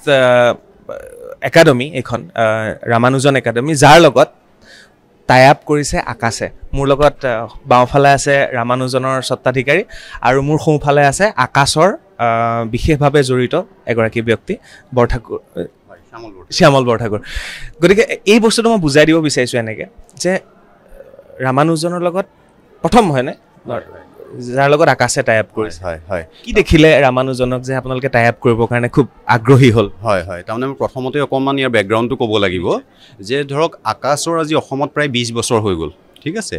20 বছৰ যদিও আকাশৰ হ'ল কিন্তু আকাশৰ আজি অত বছৰে টিল 2021 ডিচেম্বৰ আমাৰ ফ্ৰেঞ্চাইজি আছিলে ঠিক আছে গুৱাহাটীত 3টা ব্ৰাঞ্চ আমাৰ আছে আপোনালোকে জানি তেনেকৈ আমাৰ শিলচৰতো আছে এই 4টা ব্ৰাঞ্চ ফ্ৰেঞ্চাইজি আছিলে আৰু 2022 জানুৱাৰীত আমি ফাৰ্ষ্ট এই ফ্ৰেঞ্চাইজি ব্ৰাঞ্চকেইটা আমি টেক অভাৰ কৰিলোঁ তাৰমানে আকাশ দিল্লীৰ আণ্ডাৰত ডাইৰেক্ট আণ্ডাৰত আমাৰ টেক অভাৰ হ'ল টেক অভাৰ হোৱাৰ পিছতে আমি প্ৰথম যিটো গোটেই নৰ্থ ইষ্টত ফৰ দ্য ফাৰ্ষ্ট টাইম আমি যিটো স্কুল ইণ্টিগ্ৰেটেড প্ৰগ্ৰেম বুলি আমি কওঁ সেই স্কুল ইণ্টিগ্ৰেটেড প্ৰগ্ৰেমটো আমি ৰামানুজন স্কুলৰ লগত কৰিলোঁ এইটো কৰাৰ কাৰণে আপোনালোকে শুনি আচৰিত হ'ব যে গোটেই নৰ্থ ইষ্টত মাত্ৰ আমি দুখন স্কুলৰ লগতহে আমাৰ এনেকুৱা এছ'চিয়েশ্যন আছে তাৰ ভিতৰত ৰামানুজন একাডেমি প্ৰথম আৰু অন্যতম ঠিক আছে এতিয়া এই এছ'চিয়েশ্যনটো হোৱাৰ কাৰণে তেখেতসকলৰ বহুতখিনি তাত কষ্ট স্বীকাৰ আছে ডেফিনেটলি মই ক'বই লাগিব তেওঁলোকে প্ৰথমতে আমাৰ ওচৰত আহিলে প্ৰপ'জেলটো অহাৰ পিছত আমি বহুতখিনি বস্তু চাওঁ ইনষ্টিটিউটটোৰ বিষয়ে যে তেওঁলোকৰ সেই অনুষ্ঠানটো কিমান শিক্ষাৰ লগত সঁচাকৈ শিক্ষাটোক আগবঢ়াই নিবৰ কাৰণে কিমান নিজে জড়িত হৈ আছে ঠিক আছে লগতে সেই অঞ্চলটোৰ গোটেই অভাৰঅল ডেভেলপমেণ্টৰ ক্ষেত্ৰত তেওঁলোকৰ কেনেকুৱা কণ্ট্ৰিবিউশ্যন তাত কেনেকুৱা ৰিজাল্ট হৈ আছে যোৱা বছৰবিলাকত লগতে তেওঁলোকৰ যিটো ইনফ্ৰাষ্ট্ৰাকচাৰ সেই ইনফ্ৰাষ্ট্ৰাকচাৰটো আকাশক ছাপোৰ্ট কৰিব পৰা হয় নহয় এই গোটেই বস্তুবিলাক আমি চোৱাৰ পিছত সেইটো 3-4টা লেভেলত তাৰ মানে আপোনাৰ গ্ৰাউণ্ড ছাৰ্ভে হয় তাৰ পিছত এটা ৰিপৰ্ট যায় তাৰ পিছত আমাৰ দিল্লী হেড অফিচে এইটো কলটো লয় যে হ'ব নে নহ'ব আল্টিমেটলি প্ৰথমতে বহুত বাধা আহিছিল তাৰ পিছত আমি সমৰ্থ হ'লোঁ যে আমি তেখেতসকলৰ লগত এছ'চিয়েশ্যন কৰাৰ বাবে তাৰ পিছত আমি যিটো দেখিলোঁ যে আমি কিয় আহিলোঁ এতিয়া মইতো এটা বুজি পাইছোঁ যে তেখেতসকলেতো বিচাৰিবই যে এটা ভাল অনুষ্ঠান আহক ইয়াতে আমি কিয় আহিলোঁ আমি অহাৰ ক্ষেত্ৰত প্ৰধান আমি যিটো প্ৰথম কৰ্পৰেট টেক অভাৰ হোৱাৰ পিছত আমি যেতিয়া প্ৰথম ইয়াতে চালোঁ যে ইয়াত বহুত ল'ৰা ছোৱালী আছে যিসকলে সুবিধা নাপায় সুবিধাটো নোপোৱাৰ ক্ষেত্ৰত প্ৰথম প্ৰব্লেমটো আহে যে সকলোৰে ওচৰত সেই আৰ্থিক সামৰ্থ্যতাটো নাই যে সবেই গৈ গুৱাহাটীত বা কোটাত বা আমাৰ দিল্লীত গৈ কৰিব পাৰিব বা তেওঁলোকে চাওক আজি যেতিয়া কম্পিটিটিভ এক্সাম এটা দিয়ে সেইটো নীট বা JEE যি এক্সামেই নহওক সেই এক্সামটো 12ৰ এক্সামটো হোৱাৰ পিছতেই ষ্টাৰ্ট হয় এতিয়া আমাৰ ষ্টুডেণ্টখিনিৰ কি হয় যে 12ৰ এক্সামটোতো পাছ কৰিবই লাগিব তেওঁলোকে 12ৰ এক্সামটো হোৱাৰ এক মাহৰ পিছতে যেতিয়া কম্পিটিটিভ এক্সামটো হ'ল তাৰ কাৰণে তেওঁলোকে প্ৰিপেৰেশ্যন কৰিবলৈতো টাইম নাপায় তেওঁলোকে প্ৰথমতে 12ৰ এক্সামটোৰ কাৰণে ফুল ফ'কাছ থাকে তাৰপিছত এক্সামটো পাছ কৰি উঠাৰ পিছত কিবা ক্ৰেছ কোৰ্চ বা এক বছৰ ড্ৰপ দিয়ে যিটো তেওঁলোকৰ গাত একো দুখ নাই, তেওঁলোকৰ ওচৰত সেই সুবিধাটোৱেই নাই। সেই সুবিধাটো হ'বৰ কাৰণে কি হ'ব লাগিব, যে স্কুল ইণ্টিগ্ৰেটেড প্ৰগ্ৰেম হ'ব লাগিব, যাতে দুইটা সমানুপাতিকভাৱে তেওঁলোকে আগবঢ়াই লৈ যাব পাৰে, বৰ্ড আৰু কম্পিটিটিভ এক্সামৰ প্ৰিপেৰেশ্যন। সেইটো নিয়াৰ ক্ষেত্ৰত যিটো ষ্টুডেণ্টখিনিয়ে যিটো সমস্যা ভোগ কৰি আছে, সেই সমস্যাটোৰ কাৰণে আমাৰো এটা সমস্যা হয় যে আমি সেই ভাল ষ্টুডেণ্টখিনিক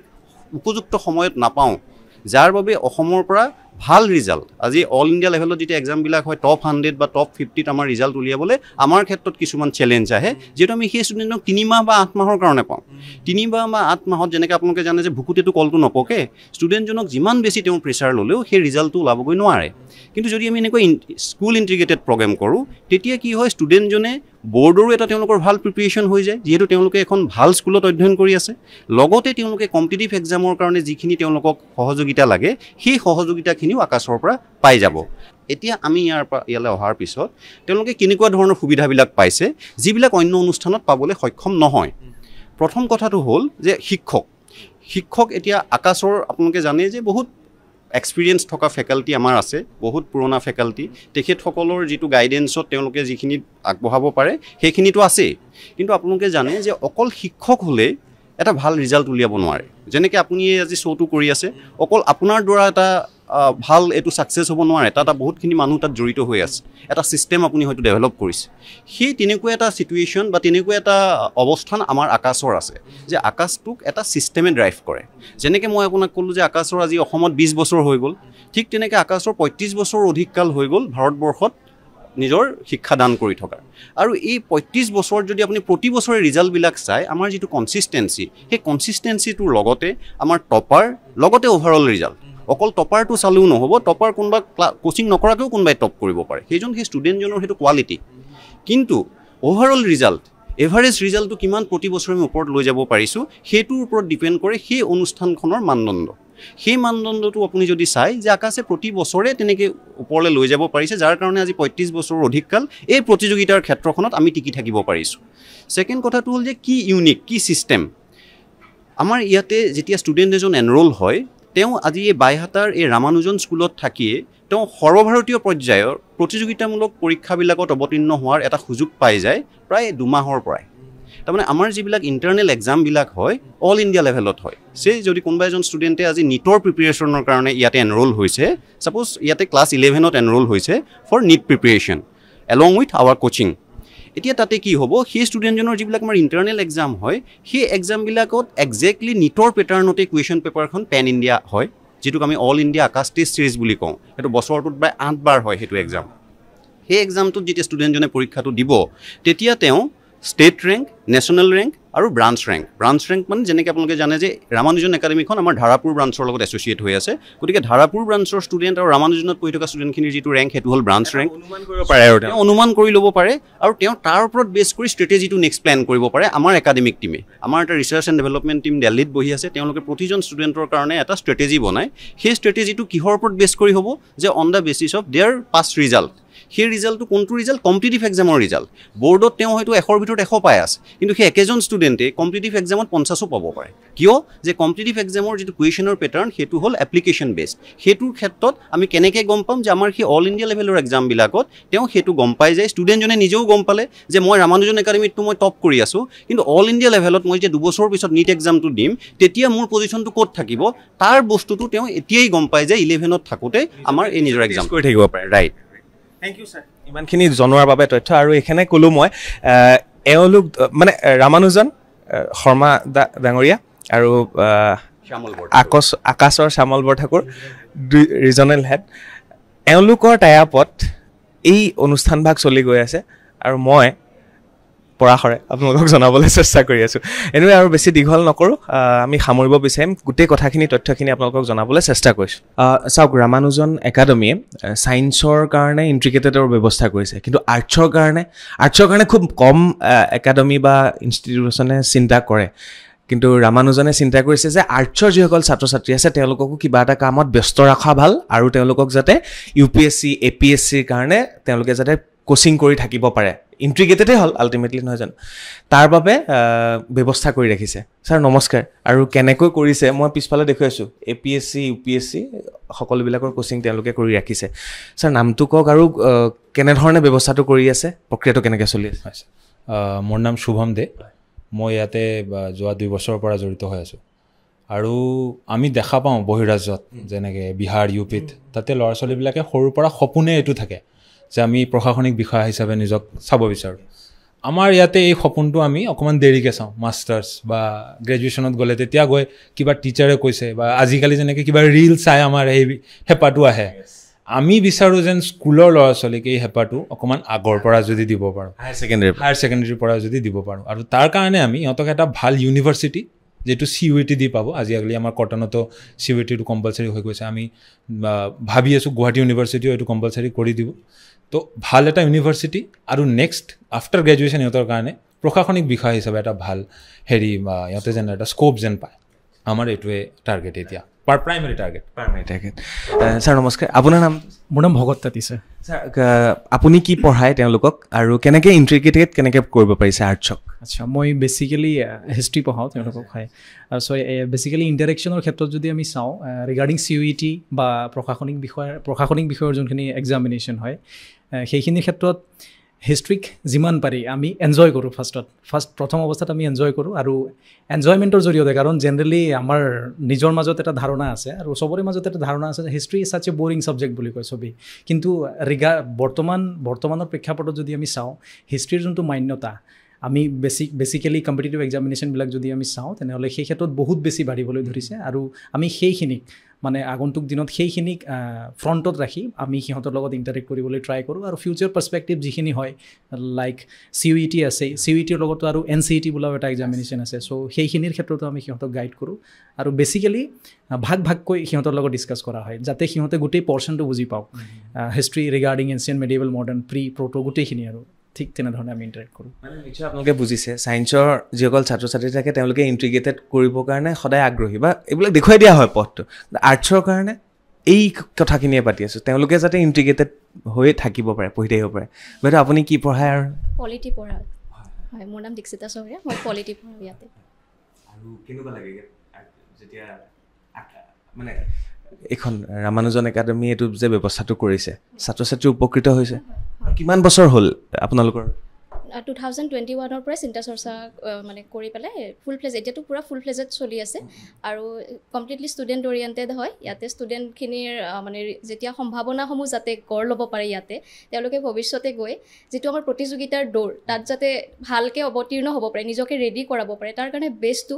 HSতে যদি বনি যায় তেতিয়া পিছৰ ফালে তেওঁলোকৰ খুবেই সুবিধা হয় কাৰণ আমি ছাৰে অলৰেডি ক'লে আমি গ্ৰেজুৱেশ্যন পষ্ট গ্ৰেজুৱেশ্যনৰ পিছত ষ্টাৰ্ট কৰোঁ তেতিয়া চিলেবাছ চাওঁ কি পঢ়িব লাগে কি নালাগে যেতিয়া HSতে বৰ্ডৰ লগে লগে একেলগে তেওঁলোকে যেতিয়া নিজকে এই এক্সামখিনিৰ কাৰণেও প্ৰিপাৰেশ্যনটো তেওঁলোকে ৰাখে তেতিয়া ভৱিষ্যতে তেওঁলোকৰ কাৰণে সুবিধা হয় এইবাৰ মোৰ লগত উপস্থিত আছে বিপুল শৰ্মা ডাঙৰীয়া আৰু তেওঁৰ পৰা কেইটামান প্ৰশ্ন জানিবলগীয়া আছে কাৰণ ইয়াত পঢ়িবৰ কাৰণে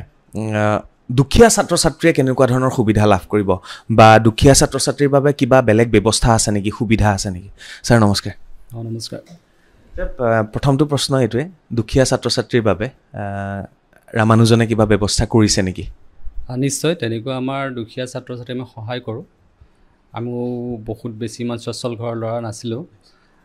আমি দেখা পাইছোঁ একচুৱেলি এডুকেশ্যনটো কেনেকুৱা হয় শিক্ষাৰ ক্ষেত্ৰত বিশেষকৈ এইটো বহুতো সঁচাকৈ বিৰাট প্ৰয়োজনীয় বস্তু আজিকালি দেখা যায় অলপ দুখীয়া শ্ৰেণীৰ ল'ৰা ছোৱালীখিনি সাধাৰণতে অলপ বেছি মেৰিটৰিয়াছ হয় আৰু এই ক্ষেত্ৰত আমি আমাৰ ফালৰ পৰা আমাৰ ৰামানুজনৰ পৰা বহুত সুবিধা দিয়া যায় এডমিশ্যনৰ ক্ষেত্ৰত আৰু ইয়াৰ উপৰিও আমি এটা পৰীক্ষা কণ্ডাক্ট কৰোঁ আমি ৰামানুজন টেলেণ্ট হাণ্ট এক্সাম বুলি প্ৰতি বছৰে কৰা যায় আৰু এইটোৰ ক্ষেত্ৰত যিখিনি মেৰিটৰিয়াছ ষ্টুডেণ্টে তেওঁলোকে এপিয়াৰ হ'ব পাৰে আৰু এইটোৰ যোগেদি তেওঁলোকে নিজৰ চিলেকশ্যনটো বনাব পাৰে আৰু এই ক্ষেত্ৰত 100% স্কলাৰশ্বিপ পোৱাৰ ব্যৱস্থা আছে 50% আছে 80% আছে 90% বিভিন্ন ধৰণৰ স্কলাৰশ্বিপৰ ব্যৱস্থা আছে আমাৰ তেওঁলোকে সুবিধাটো ল'ব পাৰে আৰু ইয়াৰ উপৰিও আপোনালোকে ইতিমধ্যে গম পাইছে চাগে আপোনালোকে মই ইয়াত বহি থাকোঁতে চাগে আপোনালোকে তাতে ব্যস্ত হৈ আছিলে এই ক্ষেত্ৰত দেখা গৈছে যে আমাৰ আকাশ আমাৰ লগত আছে চ' আকাশৰ ফালৰ পৰা যিটো অল ইণ্ডিয়া লেভেলতে এক্সাম কণ্ডাক্ট কৰে তেখেতসকলে সেইটো আকাশ নেশ্যনেল টেলেণ্ট হাণ্ট এক্সাম আৰু ইয়াৰ যোগেদি তেখেতে বহু ষ্টুডেণ্টক তেখেতে সৰ্বভাৰতীয় পৰ্যায়ত তেওঁলোকে দুখীয়া ল'ৰা ছোৱালীক সুবিধা দিয়ে প্ৰদান কৰে আৰু আমাৰ ইয়াত আমাৰ যেতিয়া আমি যোৱা 3 বছৰত দেখা পাইছোঁ আমাৰ ইয়াত এণ্ট্ৰিৰ যোগেদি যিটো আকাশ নেশ্যনেল টেলেণ্ট হাণ্ট এক্সাম এইটোৰ যোগেদি বহু ষ্টুডেণ্টে কিছুমানে ফ্ৰী অফ কষ্ট পৰি আছে, কিছুমানে 90% স্কলাৰশ্বিপত পৰি আছে, 80% স্কলাৰ বহুত ভাল ভাল তাৰমানে স্কলাৰশ্বিপত পৰি আছে। আপোনালোকে এনে সাধাৰণতে ভবা যায় যে আকাশত পঢ়িবলৈ বহুত পইচা লাগে নেকি, বহুত টকাৰ প্ৰয়োজন হয় নেকি? একচুৱেলি তেনেকুৱা নহয়। এইটো এক্সাম হ'ব আপোনালোকৰ অক্টোবৰ, এইবাৰ অক্টোবৰত হ'ব গৈ আছে এইটো পৰীক্ষা। অনলাইন এক্সাম হ'ব গৈছে, এনথেৰ যিটো এক্সাম হ'ব গৈ আছে 19 অক্টোবৰৰ পৰা আপোনাৰ 27 অক্টোবৰলৈ কণ্টিনিউৱাছ চলি থাকিব। আৰু লগতে তেখেতসকলে অফলাইন এটাও কৰিছে। অফলাইনটো সৰ্বভাৰতীয় পৰ্যায়তো হ'ব সেইটো সেইটো হ'ব। এটা হ'ব আপোনাৰ 20 অক্টোবৰ আৰু আনটো হ'ব 27 অক্টোবৰত হ'ব। চ' এই পৰীক্ষাবিলাকত যদি কোনোবা এপিয়াৰ হয় ষ্টুডেণ্টখিনিয়ে, তেনেহ'লে তেওঁলোকে নিজৰ সেই বেনিফিটটো উঠাব পাৰে। আৰু এই ক্ষেত্ৰত আমি আছে অল অভাৰ মানে পেন ইণ্ডিয়াত পাতে পৰীক্ষাটো, আৰু ৰামানুজনে নৰ্থ ইষ্টৰ ভিতৰত পাতে নে অসমৰ ভিতৰত? বিভিন্ন চেণ্টাৰ আছে। আমাৰ ইয়াতো অফলাইন চেণ্টাৰ আছে, আৰু অনলাইনটো আপুনি বিভিন্ন ধৰণৰ দিব পাৰে, কিন্তু আমাৰ ইয়াত অফলাইন চেণ্টাৰ এটা আছে। আমাৰ ইয়াত প্ৰায় দুটা তিনিটা মানে আপোনাৰ দৰং ডিষ্ট্ৰিক্ট, কামৰূপ ডিষ্ট্ৰিক্টৰ ৰুৰেল কামৰূপ, লগতে নলবাৰী চবখিনি মিলাই পেলাই আমাৰ ইয়াত অফলাইন চেণ্টাৰ দিয়া যায়। ইয়াতে সকলো পৰীক্ষাটো একেলগে এপিয়াৰ হয় দেখা পাইছোঁ। এডমিশ্যন যিটো প্ৰক্ৰিয়া, এডমিশ্যন ল'বৰ কাৰণে ইনকুৱাৰীৰ বাবে ধৰক ডাইৰেক্ট ইয়ালৈ আহিব লাগে নে বাইহাটা চাইডলৈ আহিব লাগে নে নৰ্থ ইষ্টৰ বেলেগ বেলেগ জেগাত আপোনালোকৰ কিবা সুবিধা আছে? নাই, তেনেকুৱা বাৰু ইমানখিনি হৈ উঠা নাই, কিন্তু আমাৰ ৱেবছাইট আছে আজিকালি অনলাইনৰ ডিজিটেল যুগ। আজিকালি আমাৰ ৱেবছাইট আছে ramanujanacademy.co.in যিটো। লগতে আমাৰ ৱেবছাইটত আমাৰ কণ্টেক্ট নাম্বাৰ আছে ইতিমধ্যে, কোনোবা চাৰ্চ কৰিলে পায়। প্লাছ এটা ইতিমধ্যে পায় কিছু বহুত ষ্টুডেণ্ট হৈ গ'ল এতিয়া, ষ্টুডেণ্টৰ যোগেদিও কিছুমান গমেই পাই যায়। আৰু মাউণ্ট পলিচিৰ যোগেদি আমাৰ বহুত ষ্টুডেণ্ট আহে, মানে যিখিনি আগতে ষ্টুডেণ্ট অলৰেডি এডমিশ্যন লৈ গ'ল তেখেতসকলৰ থ্ৰুৰে বহুত ষ্টুডেণ্ট আহি যায় ইয়াতে। তেনেকুৱা গোটেই হৈ যায় আৰু আমাৰ যিখিনি বেছি সৰু কলেজ, বেছি হেৰি ব্যৱস্থা নাথাকে, চ' সেইটো কণ্টেক্ট কৰিব পাৰে। আৰু আমাৰ ইতিমধ্যে এনকুৱাৰী ষ্টাৰ্ট হৈছে ইতিমধ্যে। আৰু ছিট বুকিঙৰ কাৰণে সাধাৰণতে আমাৰ কি কৈছে এণ্ট্ৰেঞ্চ লোৱা যায় আমাৰ, আৰু এণ্ট্ৰেঞ্চটো ইতিমধ্যে গম পাইছে এই দুটা এণ্ট্ৰেঞ্চৰ যোগেদি হ'ব। আৰু ইয়াৰ পিছতে আমাৰ আপোনাৰ নৱেম্বৰ অনৱাৰ্ডছ আমাৰ এডমিশ্যনবিলাক ষ্টাৰ্ট হৈ যায় ইতিমধ্যে। আপোনাকো এইটো প্ৰশ্ন সুধিব লাগিব, মই ছাৰকো সুধিলোঁ, আন আন টিচাৰক সুধিলোঁ, ষ্টুডেণ্টক সুধিলোঁ। অনাৰ হিচাপে, প্ৰতিষ্ঠাপক হিচাপে ৰামানুজন অনন্য কিয়? বেলেগতকৈ কিয় বেলেগ, পৃথক, আৰু কিয় ৰামানুজনত পঢ়িব আহিব লাগে ষ্টুডেণ্ট? আচ্ছা, মই ৰামানুজন অনন্য হয় নে নহয় মই এইটো একচুৱেলি মই ক'ব নোৱাৰিম, আকৌ ৰাইজে ক'ব বা ষ্টুডেণ্টে আমাৰ লগত জড়িত অভিভাৱক বা ষ্টুডেণ্টে ক'ব। কিন্তু এই ক্ষেত্ৰত আমাৰ যিটো ইউনিক ফিচাৰ্ছ বুলি যদি ক'ব বিচাৰোঁ, আমাৰ কথাটো হ'ল কি,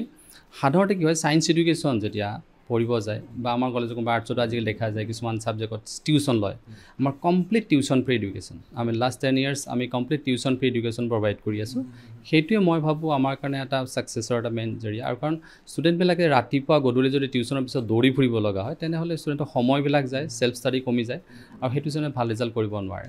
আৰু আমাৰ এই ক্ষেত্ৰত দেখা যায় আপোনালোকে যদি আজি দেখা পাব, আপুনি 4টা বা 5টা বজালৈকে মানে টিচাৰ্ছ ইয়াতে ক্লাছৰুমত তাৰমানে কি এক্সট্ৰা ক্লাছ লৈ আছে। কোনোবা ষ্টুডেণ্টে ধৰি লওক কালি কিবা ক্লাছ মিছ কৰিছে বা কিবা বুজি পোৱা নাই, কনচেপ্টচুৱেল এডুকেশ্যনটো আজিকালি বিৰাট জৰুৰী হৈ পৰিছে, কাৰণ চবতে এণ্ট্ৰেঞ্চ বেছ এডুকেশ্যন লগা হৈ গৈছে। আৰু এণ্ট্ৰেঞ্চ বেছ এডুকেশ্যনৰ কাৰণে কনচেপ্টচুৱেল ষ্টাডি বিৰাট জৰুৰী। গতিকে কেৱল ক্লাছতে যথেষ্ট নহয়, আৰু সেইখিনি ষ্টুডেণ্টক তাৰমানে কি আমাৰ গোটেইবিলাক টিচাৰ্ছ ফুল টাইম ফেকাল্টি হয়, আটাইবিলাক টিচাৰ। আৰু তেখেতসকলে 5টা 4:30 ইভেন হোষ্টেলত গৈ, আমাৰ 12খন হোষ্টেল আছে ইতিমধ্যে গম পাইছে আপুনি, 12খন হোষ্টেলত আপোনালোকৰ আমাৰ টিচাৰ্ছবিলাক ইভিনিঙত ভিজিট কৰে, ভিজিট কৰি তেওঁলোকৰ ডাউট ক্লিয়াৰ কৰে তাৰমানে সেইটো সুবিধা দিয়া আছে। আৰু সেইটো কাৰণে মই ভাবোঁ ষ্টুডেণ্টখিনি সেইকাৰণে লাইক কৰিছে নিশ্চয়, সেই ক্ষেত্ৰত মোৰ পাইছে আপুনি। এয়া আছিল বাইহাটা চাৰিআলিত থকা ৰামানুজন একাডেমি। তেওঁলোকে মোক আজি আদৰিছিল, আৰু আদৰণিৰ পৰা শেষলৈকে আপোনালোকে ভিডিঅ'টো নিশ্চয় চালে। মই ছাত্ৰ ছাত্ৰীৰ লগত কথা পাতিলোঁ, শিক্ষকৰ লগত কথা পাতিলোঁ, আকাশৰ যিসকল লোক আছিল তেওঁলোকৰ লগত কথা পাতিলোঁ, আৰু কিয়নো পৃথক এই ৰামানুজন একাডেমি এই বিষয়ে আপোনালোকে গম পালে। এতিয়া কথা হ'ল আপোনালোকো আহিব পাৰে, পঢ়িব পাৰে। এটা পৰিৱেশৰ সৃষ্টি কৰিছে বাইহাটা চাৰিআলিত ৰামানুজন একাডেমীয়ে। যেনেকৈ মই আৰম্ভণিত কৈছিলোঁ যে পাঠশালা শিক্ষানগৰী নামনি অসমৰ বা মধ্য অসমৰ যদি আপোনালোকে কয় তেতিয়াহ'লে নগাঁও, উজনি অসমৰ যদি আপোনালোকে কয় তেতিয়াহ'লে যোৰহাট, ডিব্ৰুগড়ক আপোনালোকে ক'ব পাৰে শিক্ষাৰ নগৰী বুলি। শেহতীয়াকৈ আজি 2-3 বছৰৰ পৰা এই বাইহাটা চাৰিআলি অঞ্চলটোত বহুত কেইখন একাডেমী শিক্ষা প্ৰতিষ্ঠানৰ গঢ়ি উঠিছে বা গঢ় দিছে বহুতে। গতিকে তাৰ ভিতৰত ৰামানুজন একাডেমী কিছু পৃথক হৈ উজলি উঠিছে, আৰু মই আশা কৰিম আপোনালোক আহিব পাৰে, পঢ়িব পাৰে, শিক্ষাৰ পৰিৱেশ গঢ়িব পাৰে, ডক্টৰ হ'ব পাৰে, ইঞ্জিনিয়াৰ হ'ব পাৰে, APSC ক্লিয়াৰ কৰিব পাৰে, প্ৰশাসনিক বিষয়া হ'ব পাৰে। ইয়াৰ ছাত্ৰ ছাত্ৰী আৰু অভিভাৱকসকললৈ শিক্ষক শিক্ষয়িত্ৰীলৈ শুভেচ্ছা জ্ঞাপন কৰি আজিলৈ মই বিদায় লৈছোঁ। চাই থাকিব বাৰ্তালাপ। আৰু আজিৰ ভিডিঅ'টো যথেষ্ট দীঘলীয়া হ'ল, কাৰণ হোৱাৰ দৰকাৰ আছিল, কাৰণ ইমানখিনি কথা বতৰা সৰু ভিডিঅ'ত নহয়। মই বিশদভাৱে জনাবলৈ আপোনালোকক চেষ্টা কৰিলোঁ ধন্যবাদ বাই বাই খুব ধুনীয়াকৈ তেওঁলোকে আদৰিছিলে আৰু মই আজি ইয়াৰ পৰা বিদায় লৈছোঁ সামৰিছোঁ ধন্যবাদ